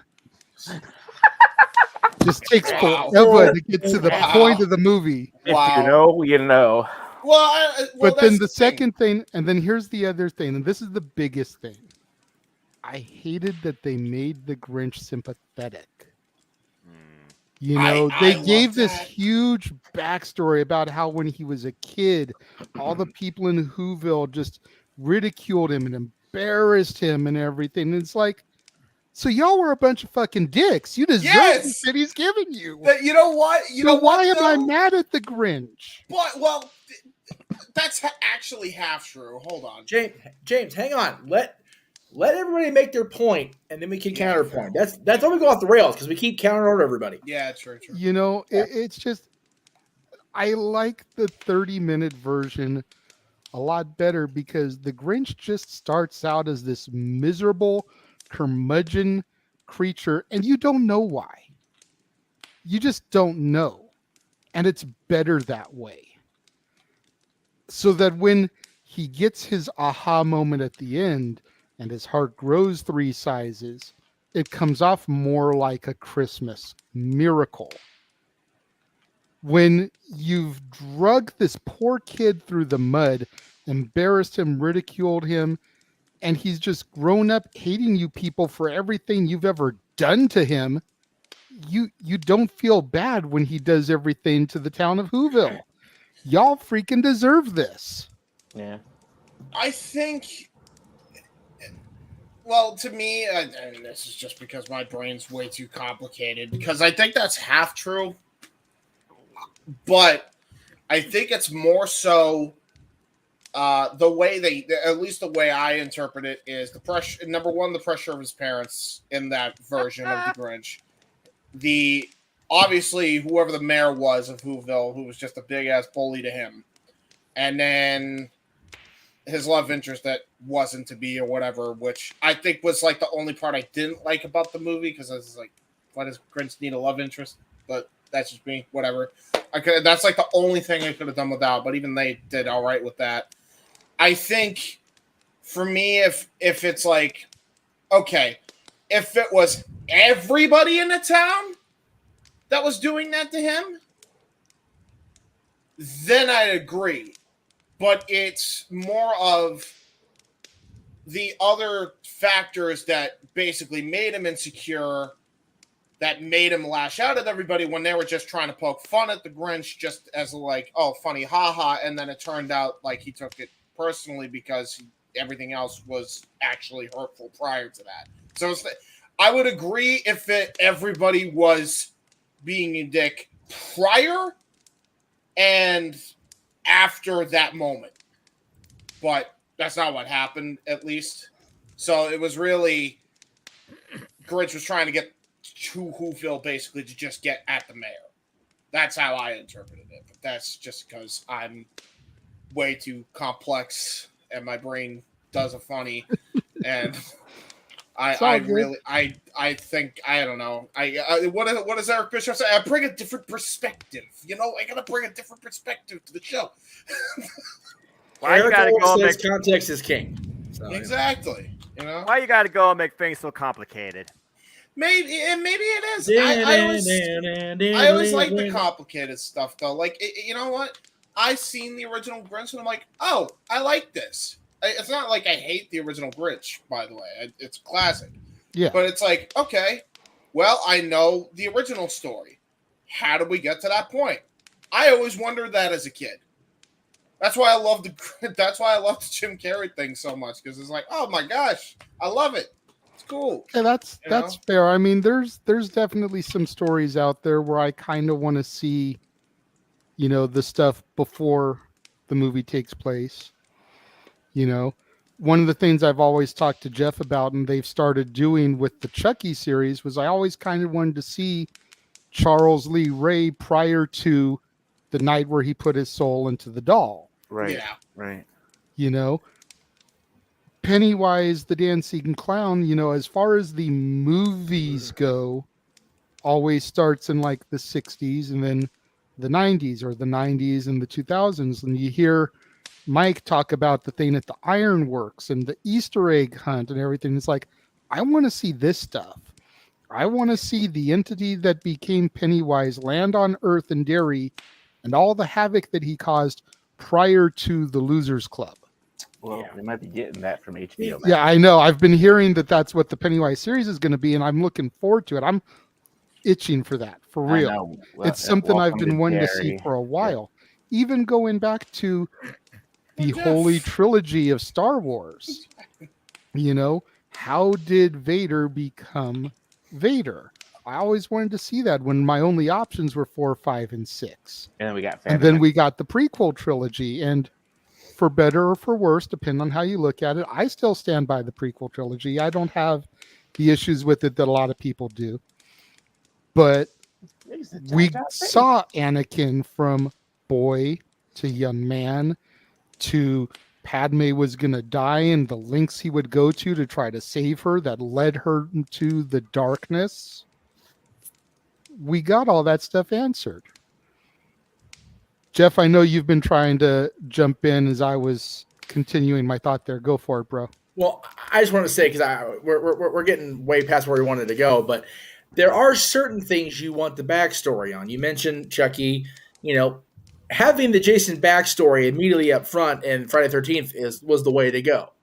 Knowing Freddy's story as it evolves is great for Nightmare on Elm Street. Michael Myers having a backstory completely threw everything off the goddamn rails. So there is that. Yeah. Sorry, Rob. I like you. You're a good dude. But no. Chucky having a backstory, we all knew he had a backstory, and it's perfect. So I love that they did that. The Grinch didn't need a backstory. I liked him as just the heel that has the realization that he's being a dick. I like that. I'm not saying I honestly like the Jim Carrey Grinch because it gave kids an option if they don't want to go see Santa Claus. They can go to Universal and go see Grinchmas, which is what my son likes to do. He's kind of over. I mean, he's 14. He's kind of over the let's go see Santa and do the whole thing. He does anyway because I work for the mouse and I make him. But there's options there. Certain characters, certain heels need a backstory. Certain heels don't. I think the Grinch is one of those that doesn't. It's just me. Martin Short's Jack Frost doesn't really have a backstory. He's just a jealous prick. Mm-hmm. But there is a Jack Frost movie, I think from Rankin Bass, if I'm not mistaken, Jay, that we get the reason why he's such a frosty old schmuck. So it's good. Yeah. As long as the reason's justifiable, it doesn't completely undermine the original intent of the story, I'm all for it. There you go. James, were there any other movies you wanted to bring up before we go to Noah? Those are my only two. I was gonna also meme and say my favorite movie is what the heck's that called? I believe it was pronounced Dismember. Oh, recently, yeah. That was okay. Oh, I think he's trying to go December to Dismember. Okay. So as we turn it over to Noah, you're trying to get Noah to rant. That's what you're trying to do, James. Yeah. I see what you're doing. I will say that the ECW TV episode that was formed out of the card December to Dismember in 1995 or 6, whatever it was, decent show. The WWE stated pay-per-view needs to be Bruno status for everybody except JJ, because no. Yes, I agree. No, Vince, that's bad Vince. All right. It was joking. Go ahead, Noah. Got him and fired Vince.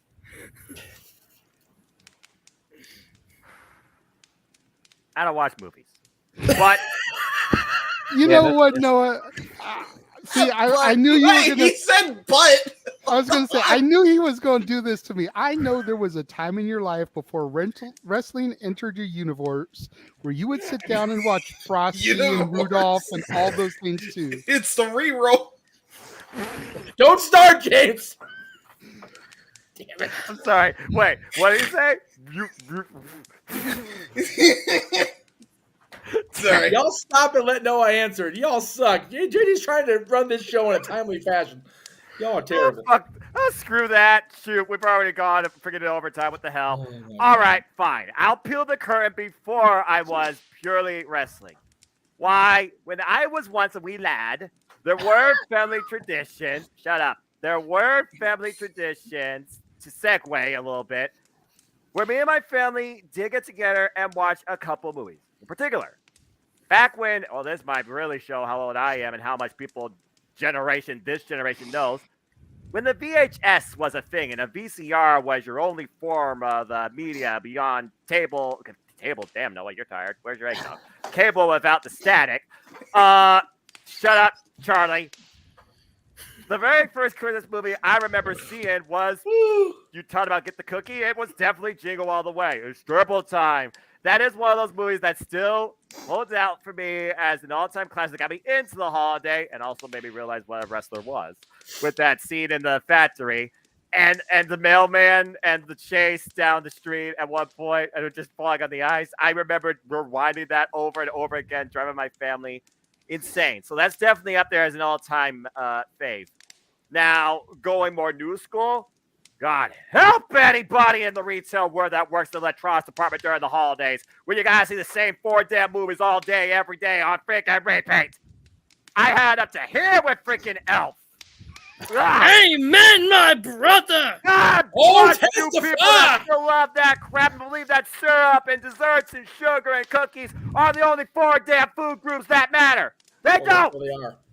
But This way spread Christmas cheer is what, Noah? I'm not going there. Damn it. Meanwhile, I will say this. Before Walmart killed it for me, Polar Express was definitely up there as one of my modern favorites. Right. Between the message of the movie and Christmas Comes to Town, going to the songs, that is definitely up there. I like the little dance number with the hot chocolate, hot, hot, hot. So, that movie had some fun moments too. But to kind of segue in what we'll talk about next, my all-time, it has to be. And it's an old school oldie from ABC Family Times. Every year, my family got together around the Christmas tree and watched A Year Without Santa Claus. I know every song from that movie still to this Such a day. good one, yes. And sometimes when it snows and I'm out there shoveling, if I'm not listening to an orchestrated version of Don't Fear the Reaper, I'm literally doing and singing the Snow Miser dance verbatim. So that's awesome. definitely the all-time number one. The only other one that really comes to mind, and this is again when I was a child, it was a Nickelodeon original. It was Olive, the Other Reindeer. I like the way that that dog had that spirit of Christmas, and it wasn't like she was like most people that own a dog, but she felt like there was a purpose to show for her owner, and she saved the holiday. And I still find the mailman kind of funny. So just to wrap a bow on when I used to watch movies, those are up there for me. As far as what I watch now, the only one I've watched most recently was just because I went downstairs, A Year Without Santa Claus with my mother. And that's probably the only Christmas movie I've seen probably in the last 5 years. Okay. Pretty good. A lot of good choices. Here's something shocking for y'all. And it probably won't be shocking for Jeff because he knows the story, but I believe it was you, Big G, who brought up the Muppet Christmas Carol. Yes. As huge as a Muppet fanatic as I am, I only saw that start to finish within like the last 5 years. Wow. Because what? No, for real. For Muppets, yeah. That one and Treasure Island, it took a long time for me to watch start to finish because of the fact that there's so many other versions of A Christmas Carol. Right. That I was always immersed in. The two biggest ones being obviously Mickey's Christmas Carol, the true shill for Jeff's boss, and then the 1938 Reginald Owen one that had Gene Lockhart as Bob Cratchit. It had Kathleen Lockhart, his legitimate wife, as Emily Cratchit. It had June Lockhart, who played the mom on Lassie, as their oldest daughter, Martha. So it was a whole family affair there. Okay. So I always had those two that were really big in my life. That as much as I am into the Muppets, I kind of kept putting that one off. Like I owned it. I always owned it because I always had, whether it was VHS, DVD, Blu-ray, I always had my Muppets collection. But it just wouldn't get the view from me. Okay. But like I said, I've started watching it in the last 5 years or so. I do adore it. You know, it's a great telling of it. I love freaking Gonzo as Charles Dickens. Like, that's a nice touch because none of the other versions of A Christmas Carol have Charles Dickens in there narrating it. So the fact that the Muppets went there, I thought that was a nice little touch. Right. Clever. And it really started the whole Gonzo-Rizzo relationship that would carry over some of the later movies there once Jim had passed away. You know, you didn't really see them as like that comedic duo prior to that movie. It really kind of started with that. So that was kind of a nice touch. Rudolph, Frosty, the Rankin Bass stuff. Me and Jeff have been discussing this off the air. What is it about Rankin Bass either making Santa a prick or a creep? Right? Can someone answer that to me? I see Josh with his eyebrow arched like he doesn't know what I'm talking about. Okay. Santa Claus is coming to town. Santa Claus is coming to town with Mickey Rooney as the voice of Santa. Oh, there it is. If you sit on my lap today, a kiss, a toy is the price you pay. Okay, pedo. Yeah. It was the, what, 70s? Doesn't matter. It So just is Bill doesn't. Cosby's It doesn't hold up well with age. No. It does not hold up well with age. Yeah. Okay. 'Twas the night before Christmas. Santa is going to completely ignore a town because of a letter that one mouse writes. Frosty the Snowman. Granted, Professor Hinkle is a prick. Big old He's a villain. He deserves to get what's coming to him. But to have to write, I am very sorry for what I did to Frosty 100 million times, and then maybe, just maybe, he'll get something for Christmas. Santa's already in town, homie. He's already on his journey. He is already in your city. There is no way he can accomplish that, Santa. Dick move. And then Rudolph the Red-Nosed Reindeer. The entire hour, Santa is nothing but a grade A. Right prick to Rudolph. From the minute we first meet him coming in to see Donner and his brand new baby boy, he doesn't sit there talking about how great it is that Donner is a father. He bursts into a song about himself, bragging and boasting. That's a dick move. Reindeer games. Oh, such a shame. That was a good takeoff, too, just because he's got a discolored nose. All the way up till the very, very end. The only reason he wants to use Rudolph is because it benefits Santa. Terrible. How's that for a retrospective, kids? That's why the 1998 one's better. So that's so now y'all are educated. When you go watch these movies every year, you realize the only Santa that's not a dick that you can see every single year because he goes out of the way to not be a dick when he's on the air is Santa Meach. Hey, listen, it's the Caucasian holiday agenda. Don't worry about it. You have to say. And if you know, you know. I will, JJ. Yes. There is one exception to the Rankin Bass thing. Life and Adventures of Santa Claus. Okay, you notice I didn't mention that one for reasons. Yeah. I mentioned the ones where he was. The majority of them is what he said. So. I know, that's why I'm giving you an example of ones where he's not. Even the sun shines on a dog ass every now and again, okay? Like, for real. When are we gonna get to Santa? Even a blind squirrel can find his nuts once in a while. Hey, I said that. I know you did. And it was good, so I stole it. Okay, well, good shit, gal. Take that and run with it. When are we gonna talk about all right. Santa with muscles? So as I knew we would, we're going to end up running a little bit past, but that's fine. We're going to take one more quick intermission, and then we're going to come back and talk about Christmas traditions.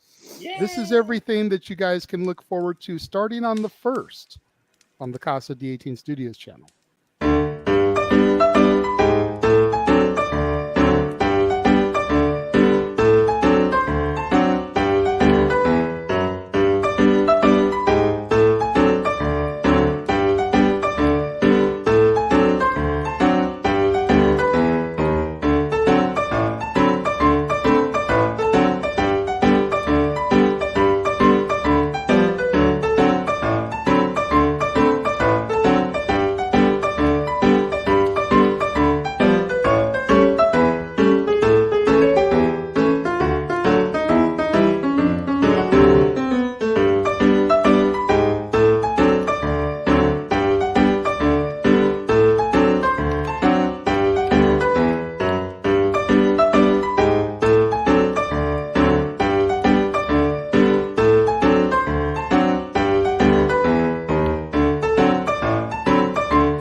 Okay. Before we get into the traditions, I've just got to say, between watching James headbang in the green room to the piano ditty and Noah's reactions to the watch-alongs, all yay Wrestle Kingdom, yay AEW, NXT. I'm not too sure about that one. Royal Rumble, 3, 2, 1, bang! Like that was the best part of the whole freaking thing. And we added more to it after that was produced. So there's Don't go we're gonna be anywhere, busy in quarter Mike one. X. We are not done yet. We've still got Christmas traditions. There is still the opportunity for more spins on the wheel, for more super chats. Do not miss out. Yes. We've still got. Realistically, we're probably going to go another hour talking about Christmas let's be traditions, honest. especially if we start getting more super chats. Yeah. But Big Mike X, just a reminder, $5 get you a spin for the Christmas wheel, which either means we do a song or something other special happens. $25 gets you to pick any one of us but Noah to do a solo. $50 you can make Noah do a solo. Yes. Give us 25, make us And do you a can't solo. pick me anymore either. Yeah, or James, unless he really wants to do another one. I mean, there is another spin for James of interpretive, but we'll see what happens. We still have yet to hear Morgan Freeman. And by the way, JJ, I love me a piano that reminds me of the classic silent vaudevillian cartoons with the cutaway like script, or like in a saloon like I'm taking our drinks, eh? Or I'm just sitting there. I love your music so much, man. It's brilliant. Thank you. I was trying to go with something that gave the classic musical show tune vibe. It literally so that does, nice little ragtime piano I felt was very fitting. I am a huge fan of Scott Joplin. The Entertainer is one of my all-time favorite songs. There you go. Why does that Emmanuel, not surprise me, Noah? Emmanuel said, "Don't forget the Christmas special from Family Guy. That's a classic." Agreed. He also points out no Blues Brothers. That's because number one, it's a movie with one sequel, as there is the Blues Brothers 2000.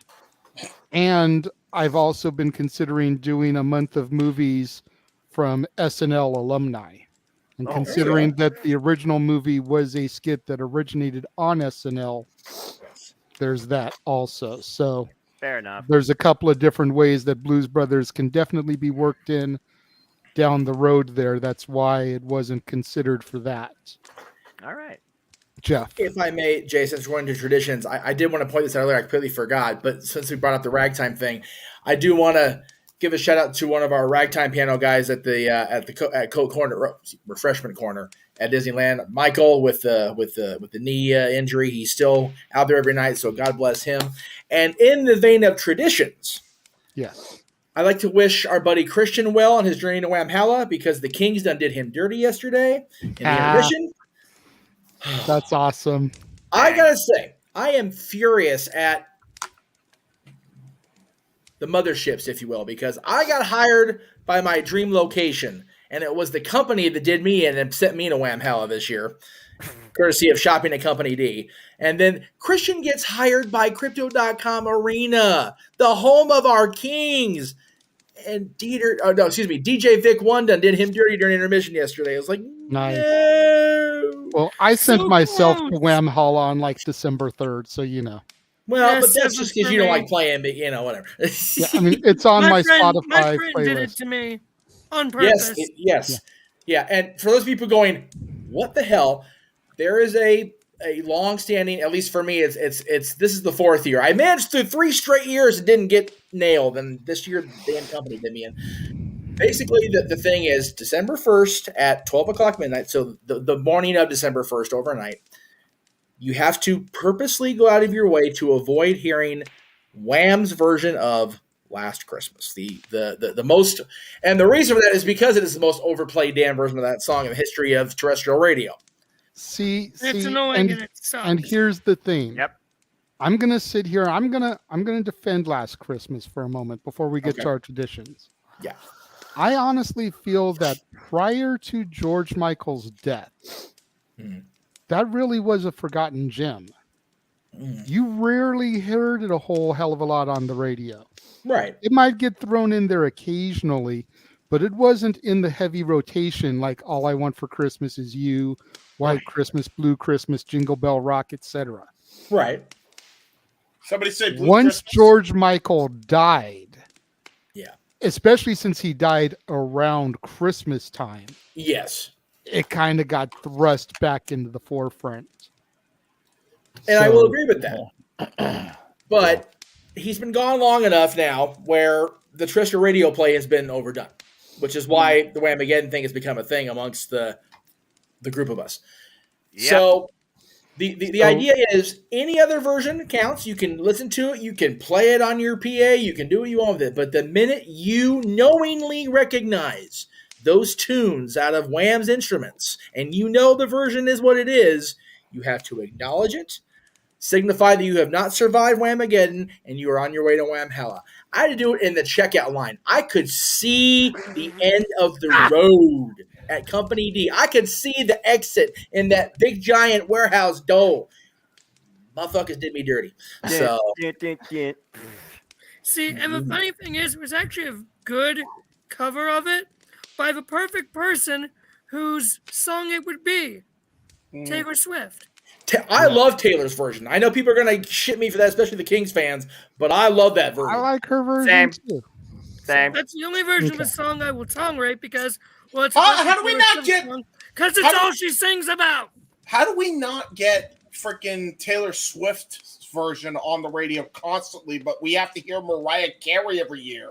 Right? Like, what the hell? Well, to be fair, all I want for Christmas.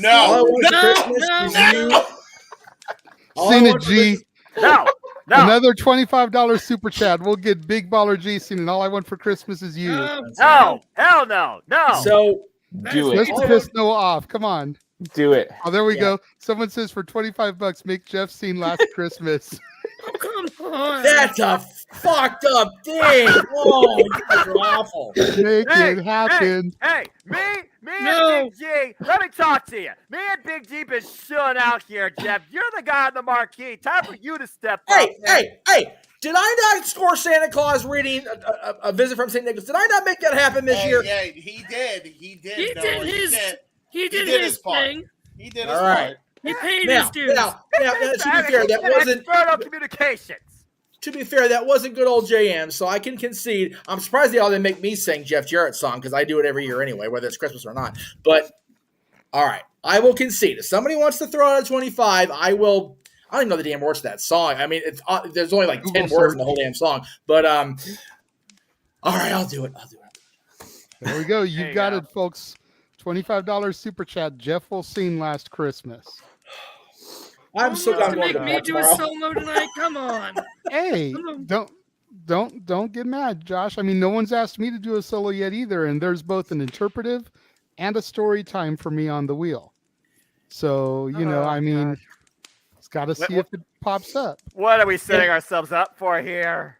I think what's happening in the chat room is they realize that Josh is enjoying himself when he's actually getting to sing. So they don't want to. He's not suffering when he's getting, when they're super chatting the obscene amount of money to make him do it because they're not making him do any damn thing he's not wanting to do. He's not being forced into any of that shit. Whereas the rest of us were like, oh my God, we don't sing, we don't dance. This is way out of our wheelhouse. That's why we're doing it. Actually, I do sing. I sing in the car. That's true because you've pointed out that the song that's on your trailers you performed. The Five Finger Death Punch, Jekyll and Hyde lyrical thing. Now, I did that. Million views. Now, for the record, JJ may not sing, but Jay, if you want to share my screen real quick, he can give us a great bit of t-shirt media we can put out on the regular. Because this is going to be a thing now, just because it happened. The reroll! The Universal Media. That's right. All right, I'm good. Oh, I cannot wait. I cannot wait to watch the extended cut because I know Jason's going to record it of our breakdown after as you're How much is that shirt? I gotta know now. I don't know yet. I literally just put the drawing together about 2 minutes ago. I'm PayPaling. He's been sitting here while we were on the air working on it. That's true. I'm not gonna lie, I have been. Jeff, I am PayPaling you for the first shipment You're sending that shit to me. It's going to be on Pro Wrestling Tees so we can all get a little kickback from it. That's great. But I'm sending that to you let's reel it directly. back in, guys. Let's reel it back in until we get another super chat to kind of throw us off the rails again. And again, remember everyone, as Josh pointed out, a $5 super chat gets you another spin on the wheel. Oh God. $25 super chat will get you a solo. Big G and Noah are off as far as solos go. James is willing to do another one. Jeff has agreed a $25 super chat he'll do last Christmas. Damn it. Josh is clamoring to do something. Yes. I'm still in the hunt for things. You know, you'll probably, after paying $25 for me to do a solo, you'll probably send another $50 for me to stop. Don't suggest that number. Don't suggest that number at all. Don't suggest that number. Although Noah has also said for $50 he'll do another solo. Yeah, no one's got the money. It's Christmas Eve. Y'all focus on your shopping. Finish it up. Get your gift cards. You know what? They're not shopping by now. They're in trouble. We got 2 hours to go on the West Coast. No, just to ease your sanity, I did send you a wrestling thing, but it will either make you more insane or not at all. Courtesy of Michael X. There you go. All right, so JJ. Christmas traditions, everybody. Yeah. I mean, I'm sure for some of us we have movie traditions, we've got music traditions, but what are some of your, whether it's Christmas Eve or Christmas Day traditions that you do on a regular basis? This time we're going to kind of hop around a bit. We're going to go down to Josh, then we'll go up to James, down to G, up to Noah, down to Jeff, and then back up to me. All right. So Josh, go for it. What are some of the Mansfield family traditions?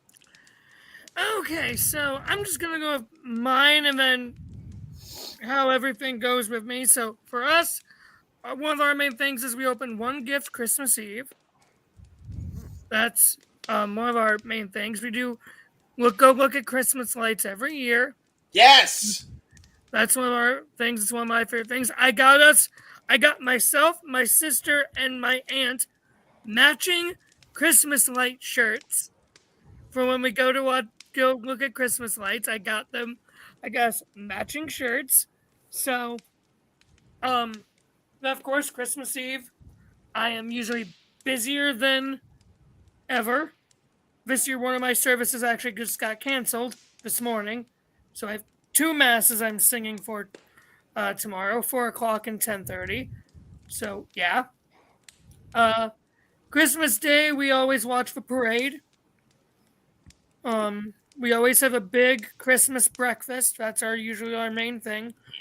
And then we don't open all the gifts at once. We open them throughout the day. We stagger them throughout the day. So That's that way a good one. What? I said, that's a good one. Yeah. That way, even like at night, like we always have one more thing to open. Stockings are always first. I'm very much hoping for that big giant fireball candy cane in my stocking this year.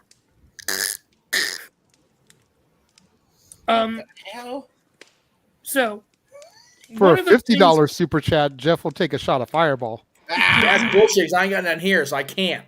That's not fair. On New Year's Eve, he will. Stop He will on New Year's Eve. He's not here, JJ. Oh, yeah, hang on. For 50 on New Year's? Yep. Sold. Oh, wait, no. I'm not going to be there on New Year's Eve. That's what I'm saying. I'm working. Damn. Tell you what.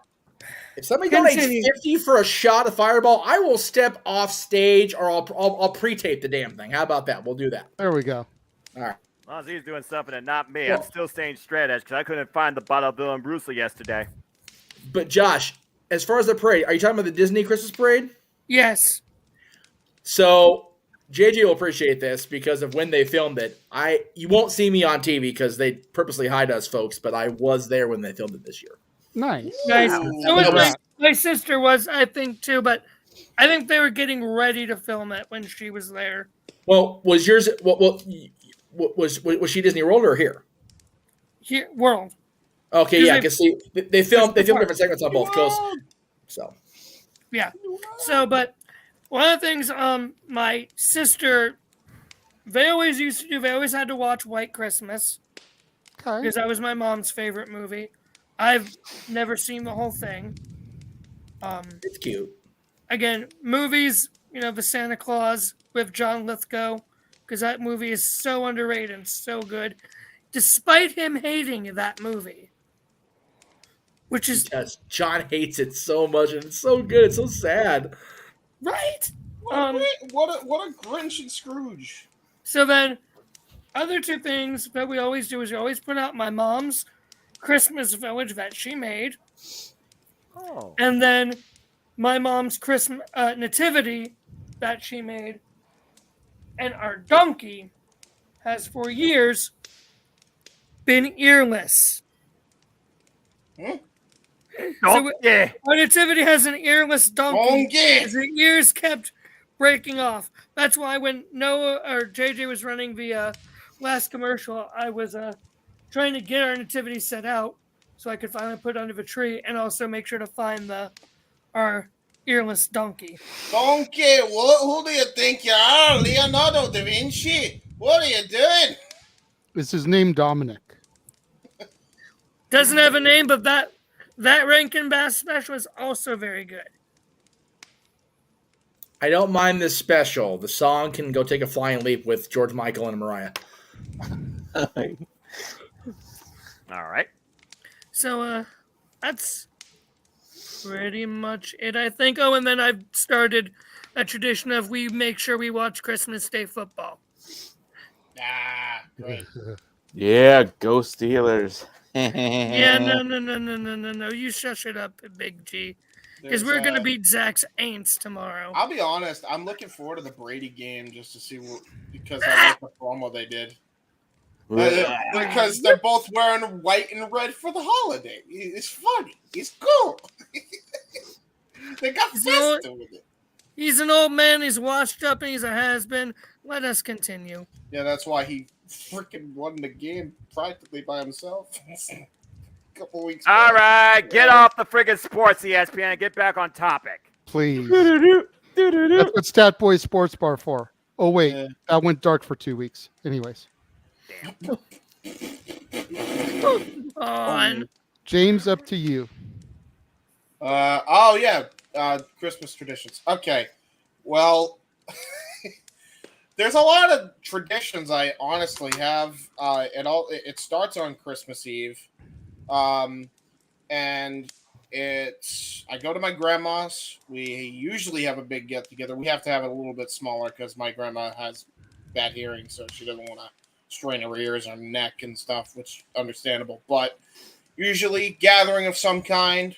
We have presents under the tree. We open them up and we sing. We do Christmas carols. We do a DVD trade thing for whatever reason that was started by my Aunt Diane, who's sadly no longer with us, but that was like a tradition of hers all the time and love it because I've actually gotten some really good movies out of that, including 1 year I got Creed. Love Creed.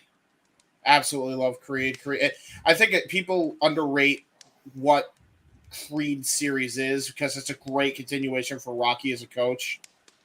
Getting in Mickey's footsteps. I love it. Anyway, side tangent. I actually watched the movie before Rampage tonight. No, it's all good. I know Jeff's a big fan of the Rocky saga, so fair enough. Yeah.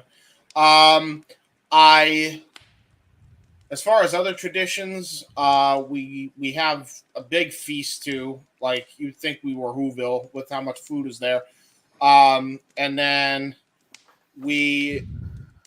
I usually go with my dad afterwards on Christmas Eve. We go look at the Christmas lights. There's a specific neighborhood we go to that has this ridiculous great light show. And they always did it every year for a child who was actually battling cancer. And he always loved the Christmas lights. And it was like a big thing that they'd all get together, the entire neighborhood, and they'd like just decorate the entire neighborhood, and it was a freaking beauty, man. Like all the colored lights you could think of, man, and it was just beautiful. And they still do it to this day, and the kid is sadly gone, but they do it in his memory, and it's super cool. Respect. And then we go from there, and This year it's changed a little bit, but usually I would go right to my mom's the day after Christmas Eve. We'd go on Christmas Day, but this year I'm going to be sleeping over for a new house, and we're going to be doing Christmas Day with Christmas breakfast. Nice.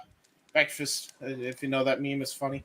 And then we go to my grandpa's which is on my dad's side, for Christmas dinner, and we play Jeopardy.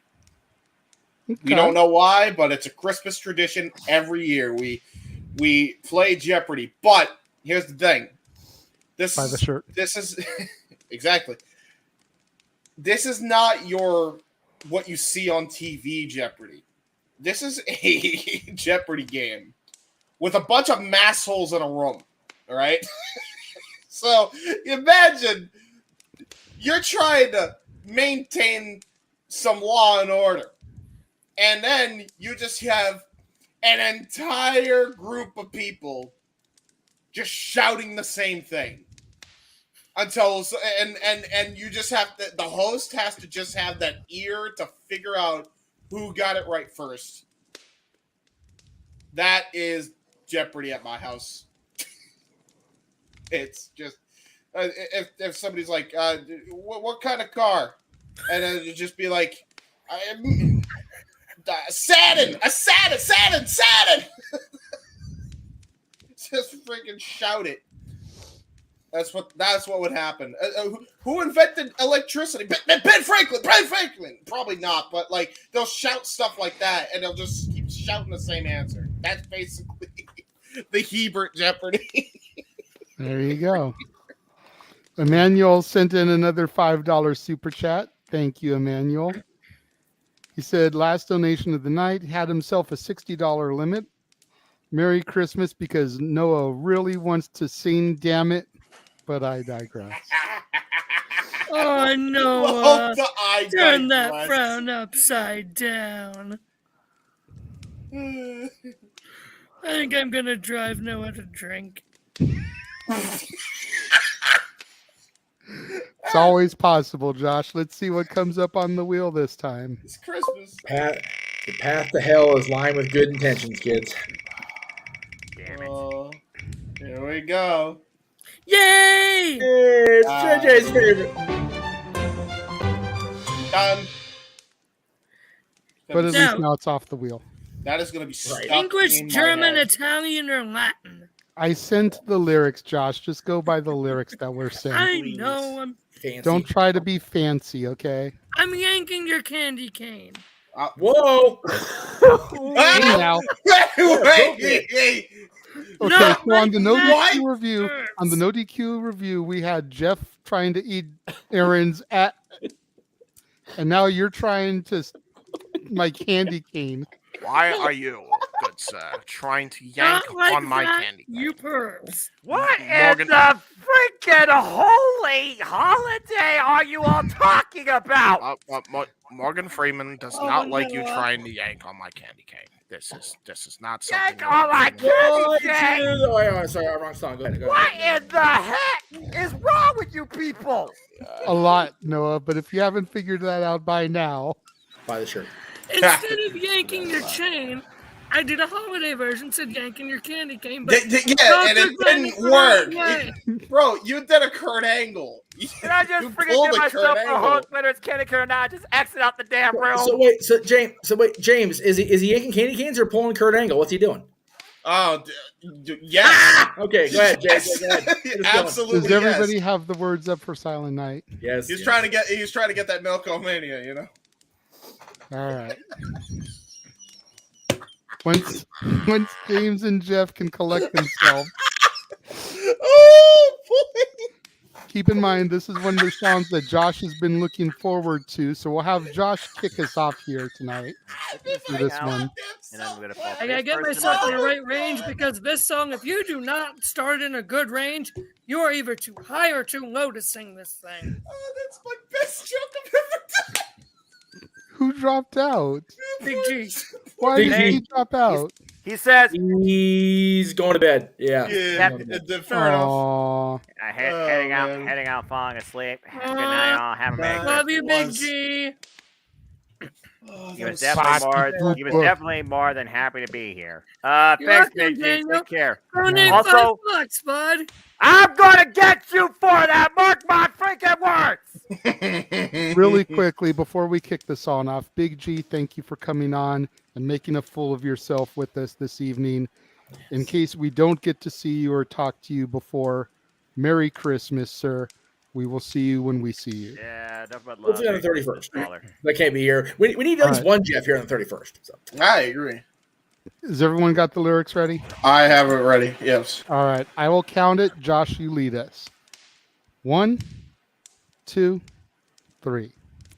Silent night, holy night, all is calm, all is bright, round young virgin mother and child, holy infant so tender and mild, sleep in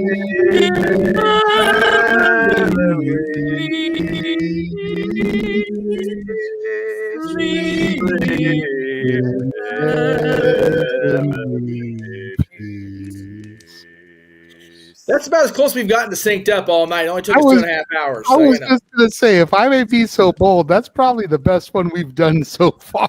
Yeah, and it's my least favorite song. So there we go. I actually, seriously, yeah, it only gets better now, I guess. Hopefully, I was doing it. I was actually like trying to sing. I did the singing. I was trying to stay in sync with Josh. I was trying to watch him and trying to stay there. It just didn't work. Good Lord Almighty. I was. What? You know, I don't know what I expected from this, but I definitely feel good about how we're doing. I'm right with it. So yeah. There we go. All right. Okay, so whose turn is it on the traditions now? It would have gone down to Big G, but he bounced out. So we'll go up to Noah, then back down to you, then to me. So Noah, I forgot where we were. Foster family traditions at the holidays. Well, again, it's been one of those things that's changed over the years, more so less of a routine and just everyone doing their own thing. But back in the day, the family got together.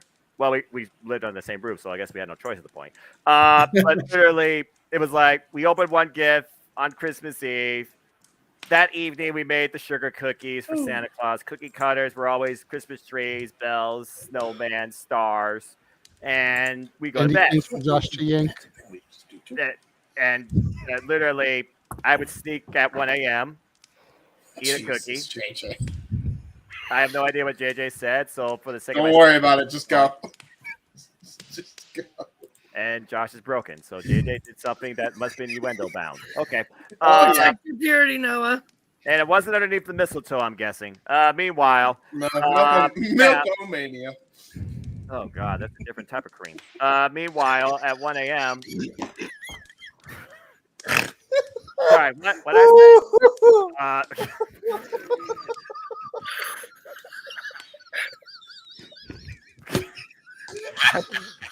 I broke everybody.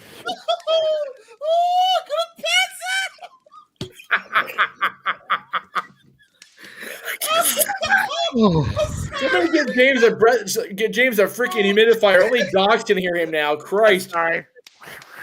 What did I say? What did I say? I was talking about gingerbread and cookies, right? We left the Renegade milk thing. And the chaos can keep going for more super chats, everyone. That's right. You can hear us sing when they're trying to not laugh like idiots. Oh my God. But yeah, we open all the presents on Christmas morning. We have the Christmas dinner, and then as soon as the day was done and the morning of December 26th came about, tree and decorations went down. But since then, it's gotten a little bit more different. I mean, now everyone's going to do their own Christmas. My little brother's going to do Christmas at his girlfriend's house, which makes sense. They were here for Thanksgiving. My sister's going to do things, of course, with my little Ella, her daughter, and my nubneck, the nephew, her son. So they'll be doing things at their house. But chances are they probably will come over tomorrow because my mom decided to bring back the stockings. She stuffed them with candy, various snacks, a gift card, and they all can come over and get that. Great holiday gifts, stuff in a sock. We make the Christmas dinner, desserts, nothing too major. And yeah, I mean, at this point now, though, we've gone through so much different turmoil, family ties, unwrapped, but tied back together to a degree. We don't really do so much the whole gift exchange, gift thing anymore. My mom still insists, God bless her, on always trying to get me something, but I want for nothing. The greatest gift I have, besides my Savior, is my health, the Lord, and now this home, and her still in my life.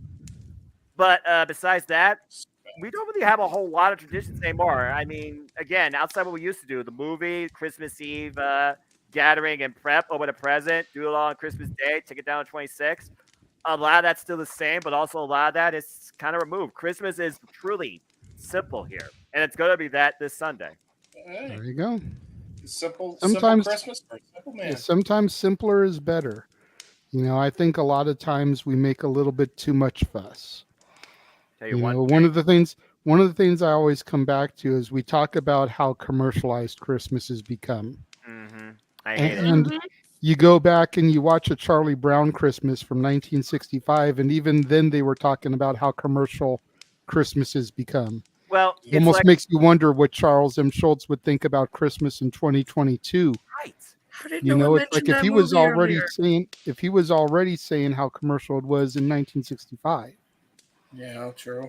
Again, you talk about commercialization and monetization. I mean, again, last night I was stuck at a damn Walmart for nearly 3 hours just to get not even gifts, but just some grocery-based items. But what I see in front of me and behind me, what's happening outside, electronics and toys and crafts, I'm like, is this all necessary? And then I see this little girl that reminds me of my little Ella. She's like, can I get this toy? And I'm like, okay, yeah, I get it. The kids, they still love that thing. They still believe that they are entitled to what they want and everything. But it is more overkill than ever before. And I'm like, I'm over it.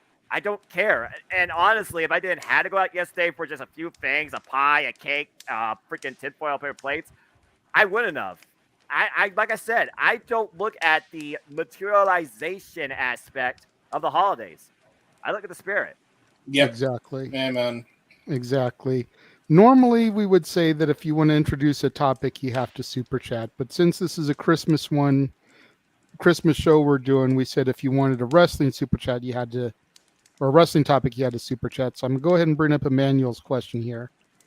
Miracle on 34th Street.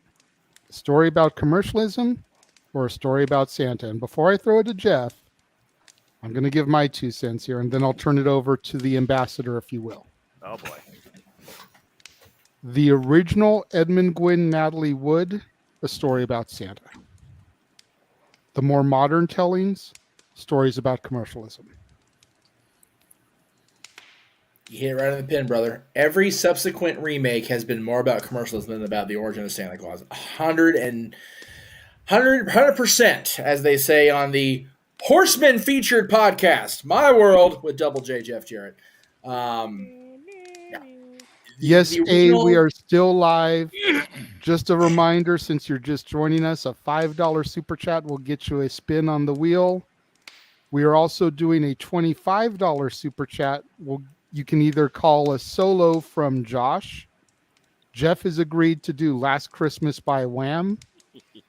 You can call me out and I'll figure something.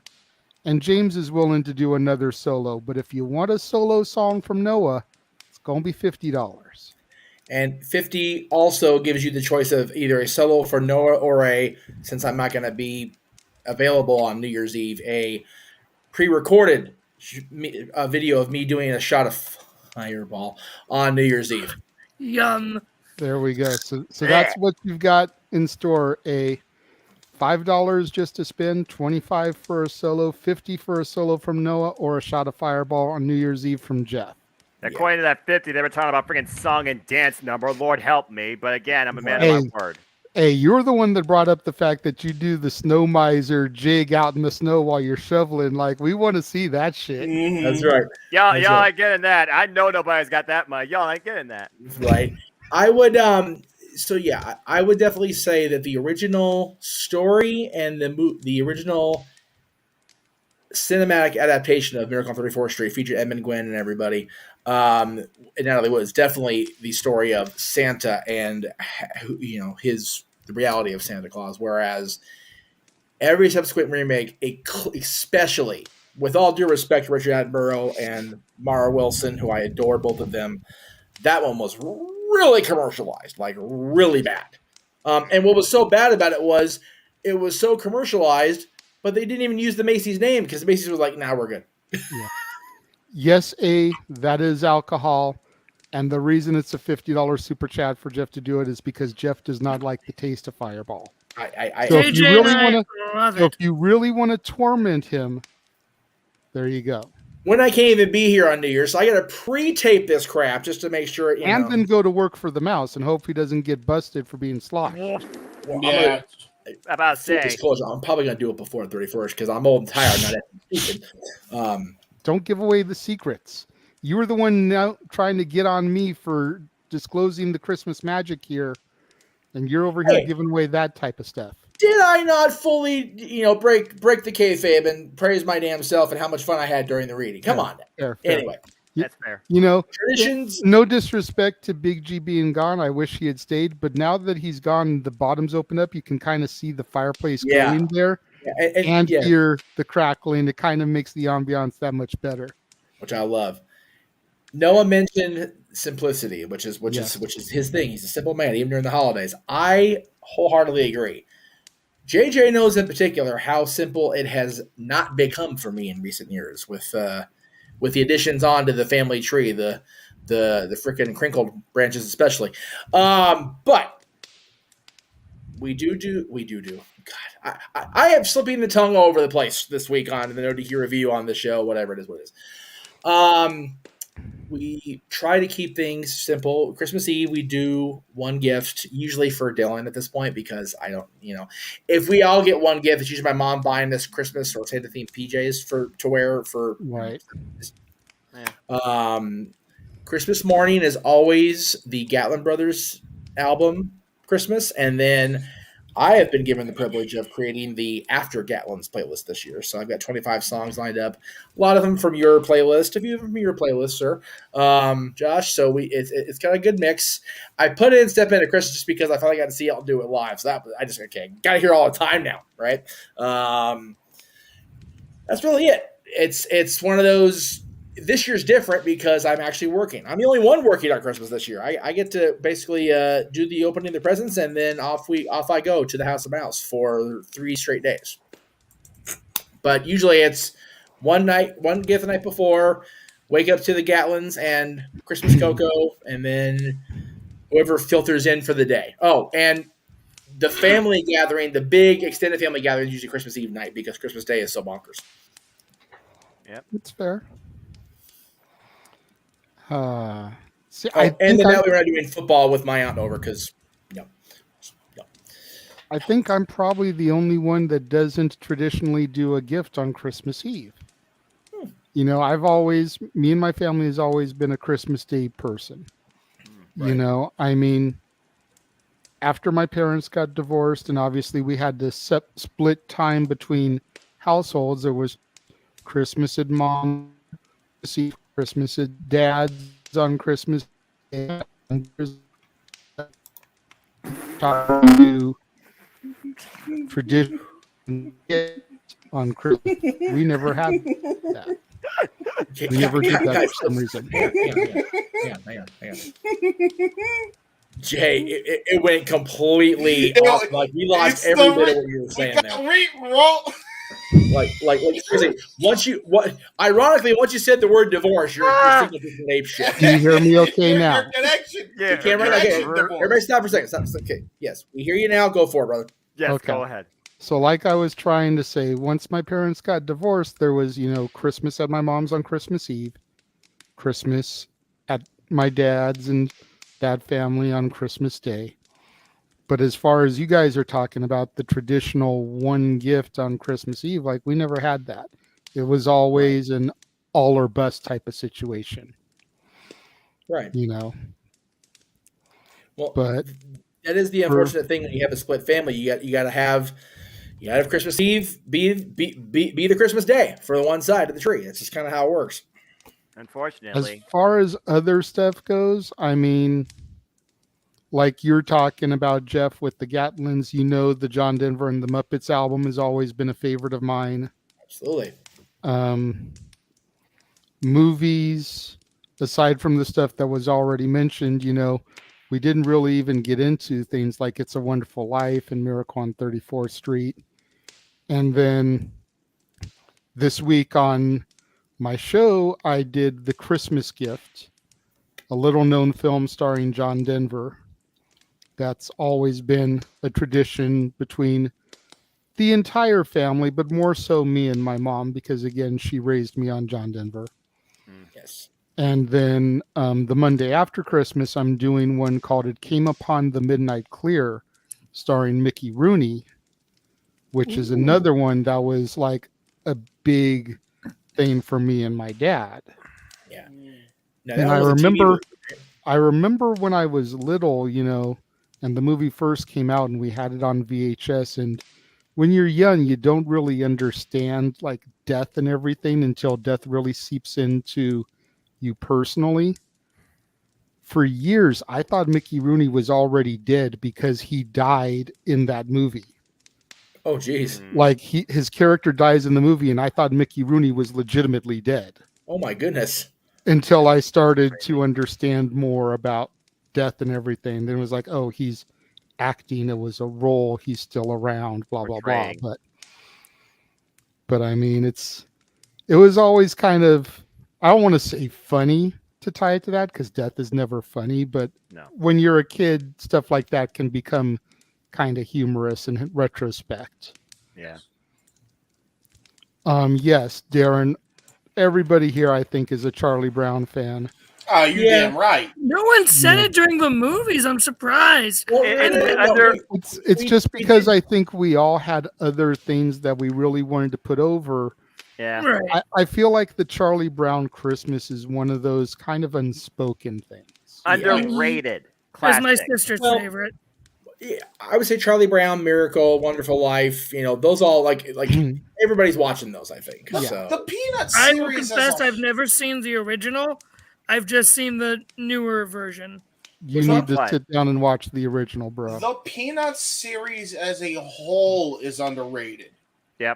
The specials, no way. They're cult classics at this point. Yeah, I would say that if you're talking about any Peanut special that is not a Charlie Brown Christmas or it's the Great Pumpkin Charlie Brown, those are still underrated. Yeah. Because the other ones don't get the love that those two do. Yeah, the Thanksgiving one is a really I was good about one. to say, there's a reason why I skipped between those two, and I know why. Yep. But I mean, it's like the other ones just don't get that love. No, for whatever reason.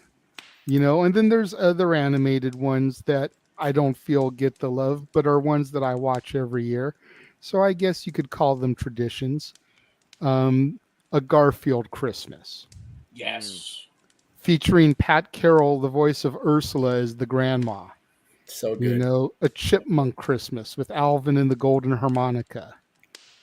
You've got Yogi's First Christmas, which is probably the very first universe coming together thing I ever saw.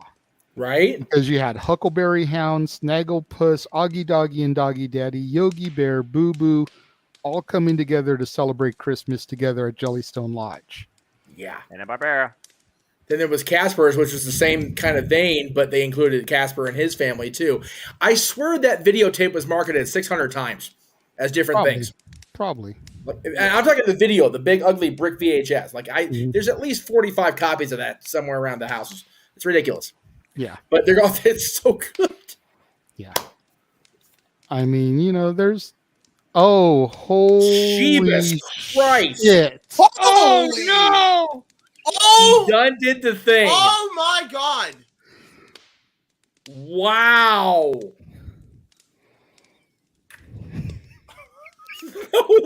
We broke Noah for real.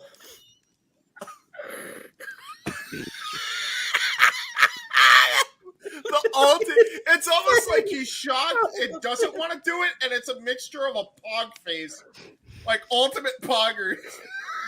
Okay, so wait. Okay, so while he's trying to get himself unbroken for a moment, Matt Hardy style, what is the song he's talking about? No clue. Holy, oh my Glasses God. off. That hasn't happened in a minute either. The glasses came off. That's true. I'm curious. I don't think Noah's okay. WWE Superstars ring the bell. Ding, ding, ding. All right. Oh my God. That's what okay. Okay, yeah, no, it's real. It's a thing. Hey, Noah, look at it this way. At least you're going to become what? $75 richer? At least.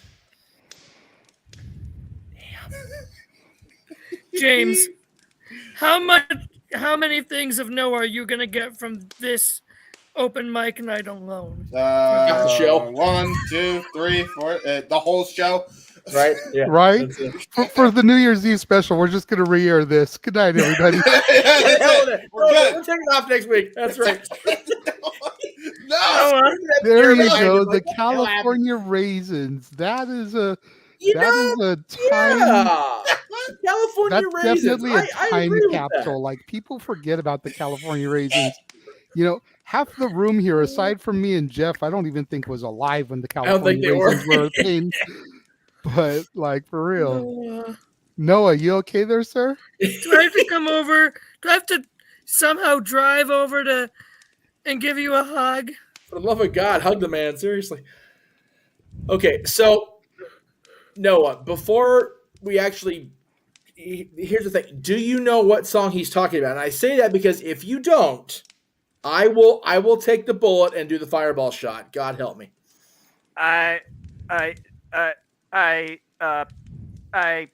What song is he talking about? So apparently on the Christmas Raw or something back in 2012, back on the 19th of December, there's about a 1.5-minute clip of the Superstars and Divas singing a thing called "Ring the Bell." Ring the bell? Yeah, I never heard it until I looked it up. So I don't expect. Yeah, like I said, I will gladly take the bullet and do the fireball shot. If it's not, it is what it is. You know what? I mean, I'm a man of my word. I understand that, but I don't know it, but I can try and look it up and figure it out because Yeah, you know. You know the old saying, you put your foot in your mouth. I mean, boy who cried. I can't think right now. I have a. Time out. Time out. While we try to help Noah get everything together, I will bite a bullet and I will do the story time. Okay. And read a story for everyone. That'll give Noah a few minutes to try to track down lyrics, figure it out so that he can then do his thing. I was also going to recommend if he really doesn't know the song, he could pass it to me. Oh, God. If he doesn't know the song. I think you found it. Did he find it? Okay, I was going to say I could do it in Morgan Freeman. You can pass it to me. I'll do the Morgan Freeman for it. No, because they specifically asked for Noah. That's fair. Well, you got to give them what you got to give the people what they want. Exactly. Though. 'Tis the season of giving. We've got to give the people what they want. They wanted Jeff Jarrett to be declared a horseman. God damn it, Jeff Meacham did that this year. I did. Okay. They want Noah to do this. Noah's got to be the one to do it. But like I said, in the meantime, we will have a story time with Uncle Jay, story time with the Renegade here real quick. Yes. And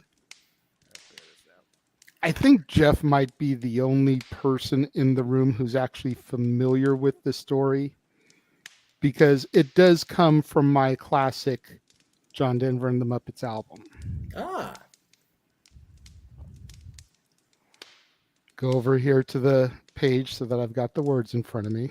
Yes. This is the story of Alfie the Christmas tree. Ah. Did you ever hear the story of the Christmas tree who just didn't want to change the show? He liked living in the woods and playing with squirrels. He liked icicles and snow. He liked wolves and eagles and grizzly bears and critters and creatures that crawled. why bugs were some of his very best friends, spiders and ants and all. Now that's not to say that he ever looked down on a vision of twinkling lights, or on mirrored bubbles and peppermint canes and 1,000 other delights. And he often had dreams of tiny reindeer, and a jolly old man in a sleigh full of toys and presents and wonderful things. The story of Christmas Day. Oh, Alfie believed in Christmas all right. He was full of Christmas cheer, all of each and every day, and all throughout the year. To him, it was more than a special time, much more than a special day. It was more than a beautiful story. It was a special kind of way. You see, some folks have never heard a jingle bell ring, and they've never heard of Santa Claus. They've never heard the story of the Son of God, and that made Alfie pause. Did that mean they'd never know of peace on earth, or the brotherhood of man, or know how to love, or know how to give? If they can't, no one can. You see, life is a very special kind of thing, not just for a chosen few, but for each and every living, breathing thing, not just me and you. So in your Christmas prayers this year, Alfie asked me if I'd ask you to say a prayer for the wind and the water and the wood and those who live there too. Oh, that's really good. I like that.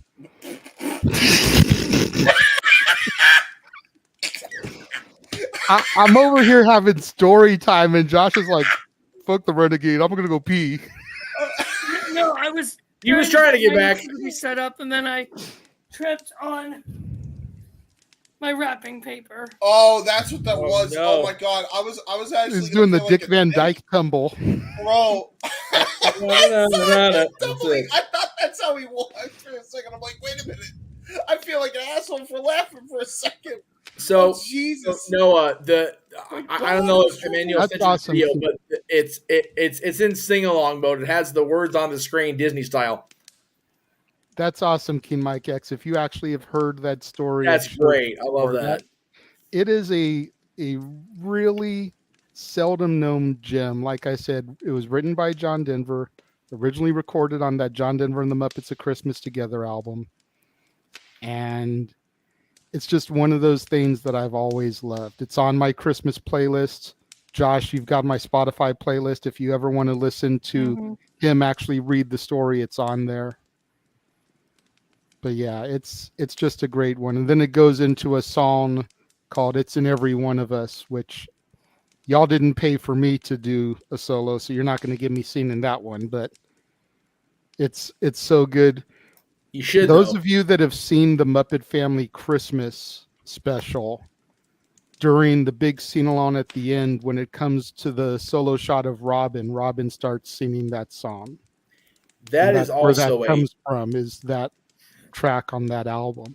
Yeah, that is also a much, unfortunately, forgotten gem of a Muppet thing because it only aired on TV. It got a release on VHS. Did it get a release on DVD? It got a DVD release. I have it on DVD.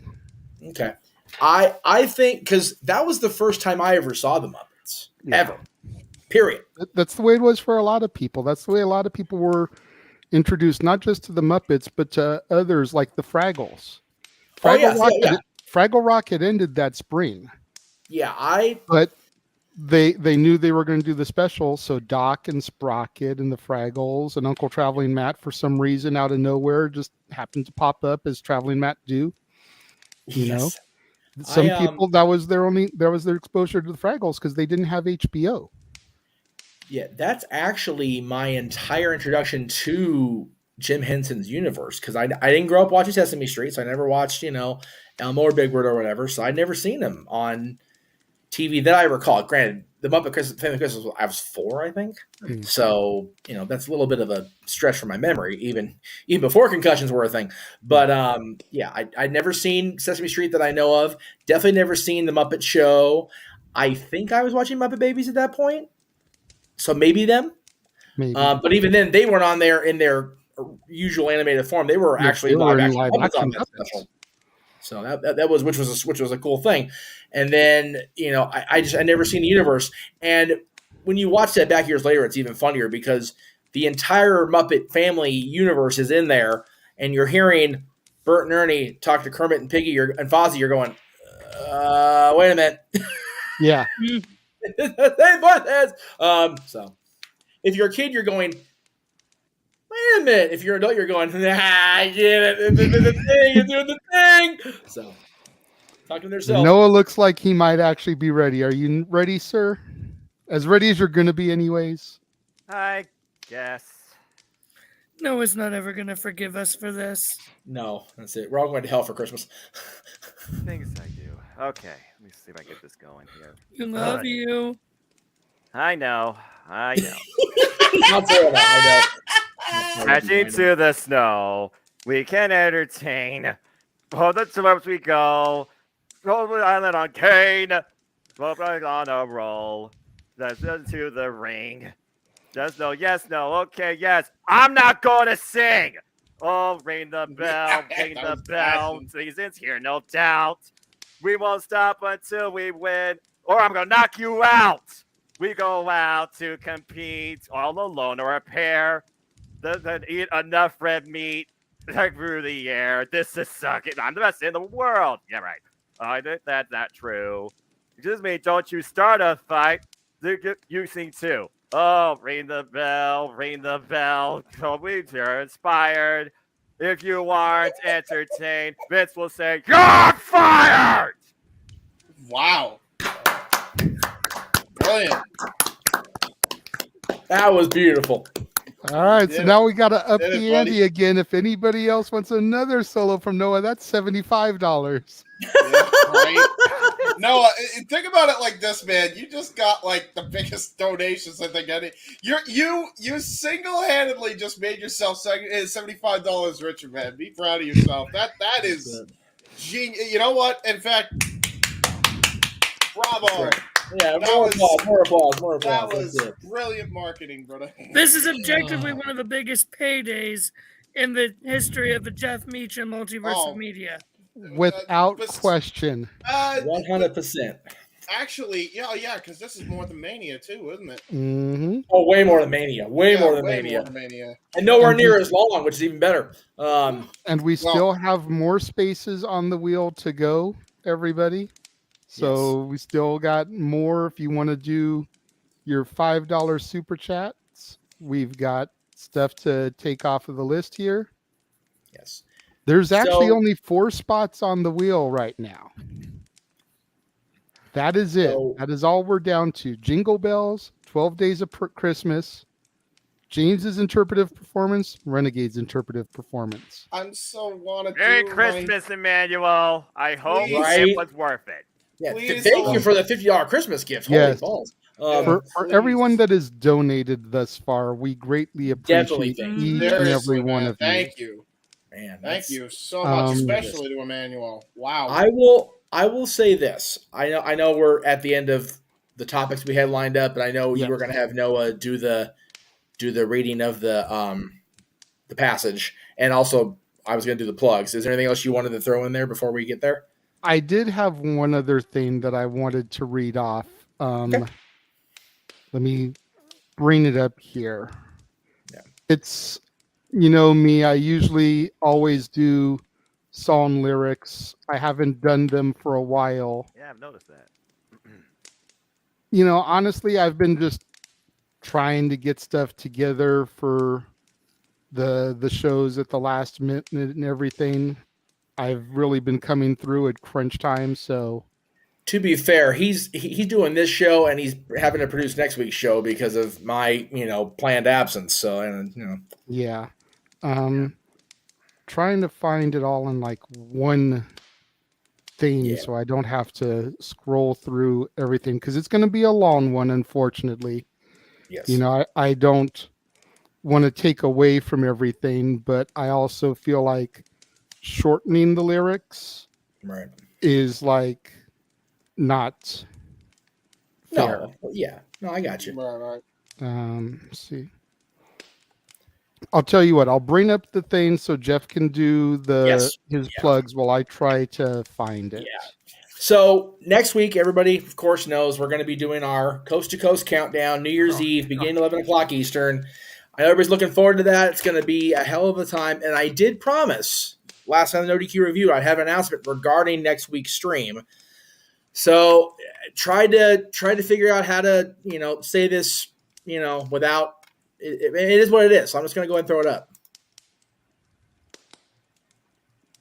I'll be there next week, baby. Hey! Wait, I'm confused. Somebody at work wanted to switch for New Year's Eve because they didn't have any plans. I was like, I'll take it. Hey, Christmas miracle. And we couldn't announce it sooner because we wanted to sell the whole Fireball thing. Right.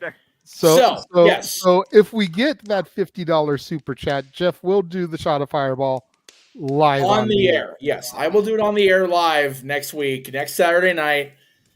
Try to do it toward the beginning so I can actually recover for our own countdown at 12 here. Jesus Christ, folks. Or just do it with the midnight one for us. Do it the last thing. Honestly, probably better, Jeff, because then you can go to bed. Yeah, exactly. I mean, that's fair. I will donate the $50 myself if I have to. Now that's first. No, please. Josh, do it. Peter pressure. All over the place. Stretch goals. But yes, everybody heard the story of me trying to juggle to get this show opened up for myself because I supposed to get tomorrow opened up because I was supposed to work tomorrow. Also, I am still going to Disney, but I'm actually signing what we're calling friend family in tomorrow. So I get to go there tomorrow, enjoy that. Then I work 3 straight. I was not supposed to work Monday. I was going to have to go all the way down there Christmas Day on the very limited amount of trains they have, come all the way back, and then go all the way back again Tuesday. Somebody told me they wanted me to cover their Monday. I'm like, will you cover this? And they said yes. I was like, you got a deal. So nice. I will be there for New Year's Eve the entirety of the way because I was talking to you about this last night. Much as I detest the fact that Ryan Seacrest has absorbed inherited the Dick Clark handle on ABC, I like the idea of having a host throughout the entire thread. It's not quite a telethon because we're not raising a whole bunch of money, although we did tonight. So again, thank you all at home for that. Thank you so much. Yeah. Damn. Yeah, thanks. But I like the idea of one guy being there throughout the thread and having, a co-host. It's just for open mic night, we're all on the entire show and it's a great time. So I am looking forward to being host guy. I may even try to dig out the old monkey suits if I can pull off a Noah Foster and dress for the occasion. We'll see. Well, and remember, Jeff, we also teased a few weeks back that we'll allow our viewers to pop in throughout New Year's Eve. Yes. We will post the link for the StreamYard in our YouTube descriptions. Yep. And anybody that wants to pop in and kind of chime in, wish people a happy new year. Yep. Open door policy for open mic night next week. Yeah. And only because it's New Year's Eve. We've got 4 hours to kill. Right. I know I was trying to put together, I know James has been putting together highlights from open mic night. Good luck. I've been putting together highlights from Dad's. Yeah. I figured we would probably take a look at the top 5 biggest wrestling. Jay, it's rewrote. Did I break up again? Yeah, you did. All right, you good. How am I now? You're good. You're good. Okay. I figured we would talk about like the top 5 stories of the year in wrestling. Right. Whatever those may be, Jeff, if you want to do a Twitter poll or something. Can do that. Things like Mandy and Sasha and Naomi walking out, the Mandy firing thing, Austin having a match, Vince, the all-out debacle, et cetera. Here's your 5. Well, I feel like there's other stuff too. Yeah. I also will say, let people vote. Right. Well, because what you you've do also got the returns under the Triple H regime. Yeah. You've got a bunch of stuff that's happened. Cody's return. Yep. Cody wrestling Hell in a Cell with a torn freaking pec. Yeah. Is that going to be like Kurt Angle's winning a gold medal with a broken freaking neck? Yeah. He wrestled Hell in a Cell with a torn freaking pec. I mean, broken neck torn pec. Yeah. So, there's a lot of stuff.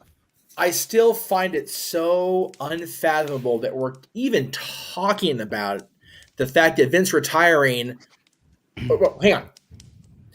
We're going to talk about the fact that Steve Austin having a match is not the top story. Yeah. Number one. Number two, the fact that we have to discuss whether it's Vince's retirement. Like, that has to be a discussion. Last match again. Yeah.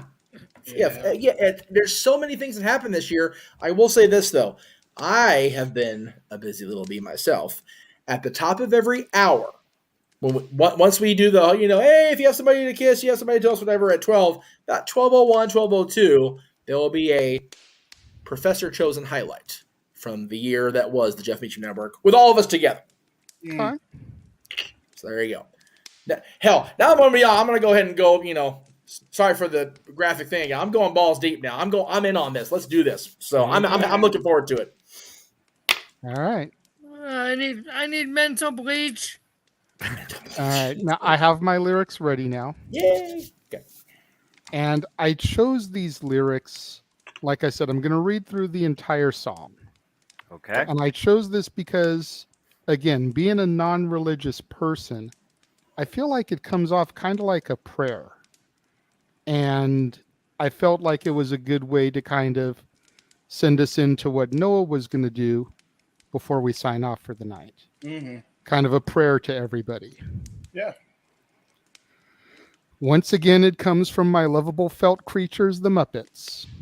Yes. It is Bless Us All from Muppet Christmas Carol.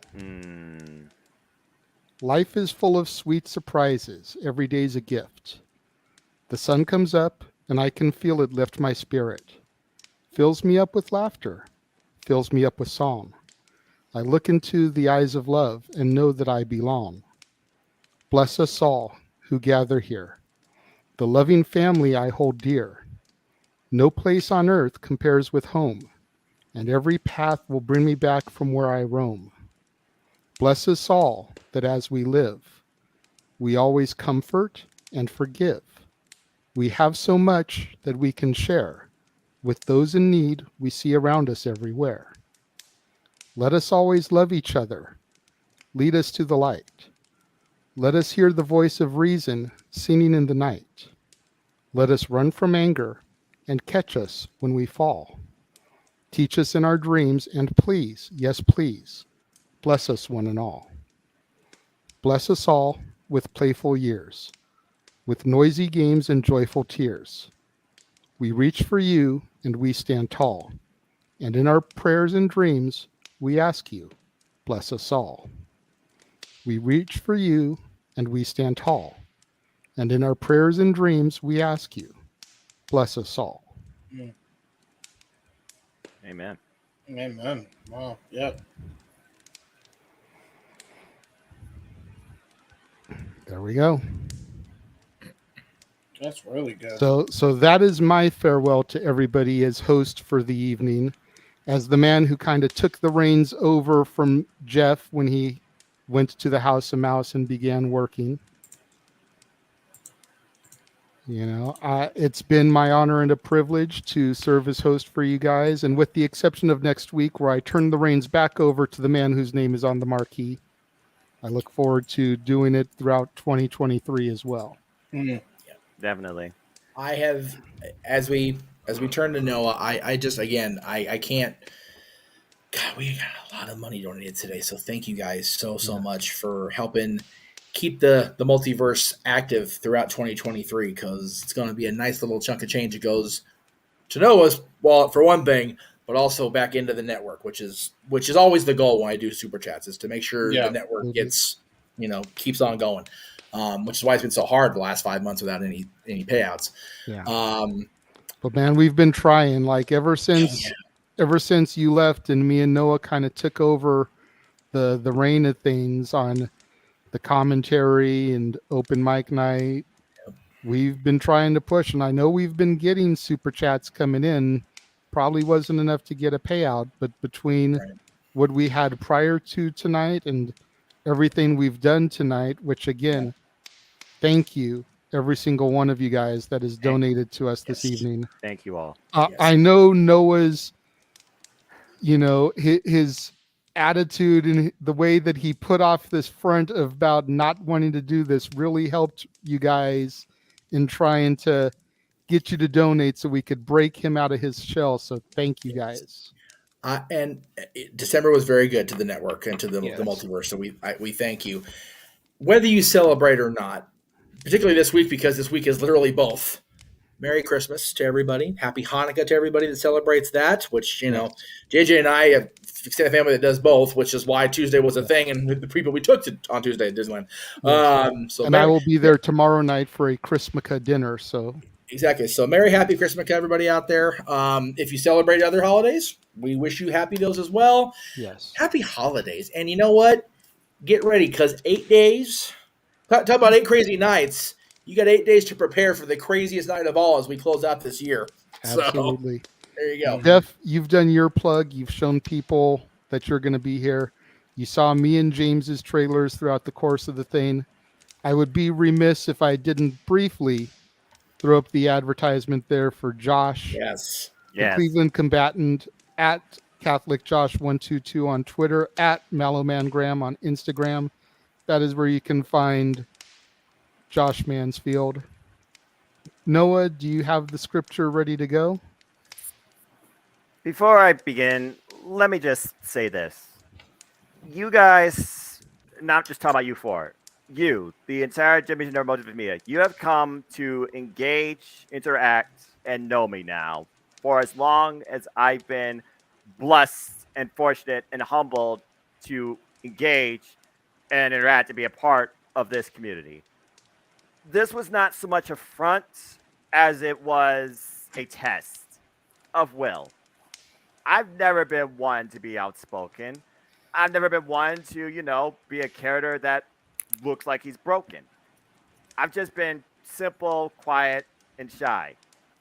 But you brought a lot of positive spirit and personality out of me to light. And for that, I truly do thank all of you. And if this doesn't do anything else, I know I usually try to encourage you to just enjoy more so wrestling along with life. Enjoy the holidays, enjoy your families, and to all negativity, punch it in the face. You could win the good fight. So, well said, brother. That being said, I'm now going to read to you, courtesy of my constituents here, the passage from Luke chapter 2, verses 8 through 14 in the Bible that truly says, in a way, what Christmas is all about. Give me a second here to find no it. worries. I didn't open it at all tonight. It's all good. As soon as you get it ready there, let me know, because I wanted to give the intro cue that Charlie Brown does. Is there anyone who can tell me what Christmas is all about? Sure. Sure thing, Charlie Brown. I was actually trying to look that up because I don't remember off the top of my head. You don't remember off the top of your head, or as far as the actual scripture or that clip? Anyway, the clip from Peanuts. Well, if you want to clip this, go with that, and then put it alongside Linus's. The only difference is I'm wearing a scarf. I don't have a blanket. Just for you, it's all good. Okay, let me get myself together here. I apologize. Okay, here we go. Luke chapter 2, verses 8 through 14. And there were in the same country shepherds abiding in the field, keeping watch over their flock by night. And lo, the angel of the Lord came upon them, and the glory of the Lord shone round about them, and they were sore afraid. And the angel said unto them, Fear not, for behold, I bring you good tidings of great joy, which shall be to all people. For unto you is born this day in the city of David a Savior, which is Christ the Lord. And this shall be a sign unto you. Ye shall find the babe wrapped in swaddling clothes, lying in a manger. And suddenly there was with the angel a multitude of the heavenly host, praising God and saying, Glory to God in the highest, and on earth peace, goodwill toward men. That's what Christmas is all about. Amen. Thank you very much for that, Noah. So we're not going to get into a whole bunch more hoopla. That's the way I wanted to end the show. Thank you very much. Thank you again to everyone who tuned in, the 14 people that are still live, the number of you that donated. We greatly appreciate that. Mm-hmm. Emmanuel, you don't have to do another $5. You did more than enough. Save what you got left. Pay your bills. Matt, hello. You say hello. We say goodbye. We are signing off for the evening. Unfortunately, Matt, you're a little bit late, but please go back, give this a watch. For the Heb man, James Hebert. For Josh Mansfield, the real elf tonight. For the man whose name is on the marquee, the West Coast professor, Jeff Meacham. For the simple man for the holidays with the spectacular voice, the man who kind of sort of did this against his will, but yet I think deep down inside had more fun than he wants to let on. Noah, we love you. Thank you. I am the Renegade JJ Williams. Thank you all for joining us. Merry Christmas, Happy Hanukkah, Happy Kwanzaa, and until next Saturday when we see you for the New Year's Eve special, be safe, and we'll see you guys next time.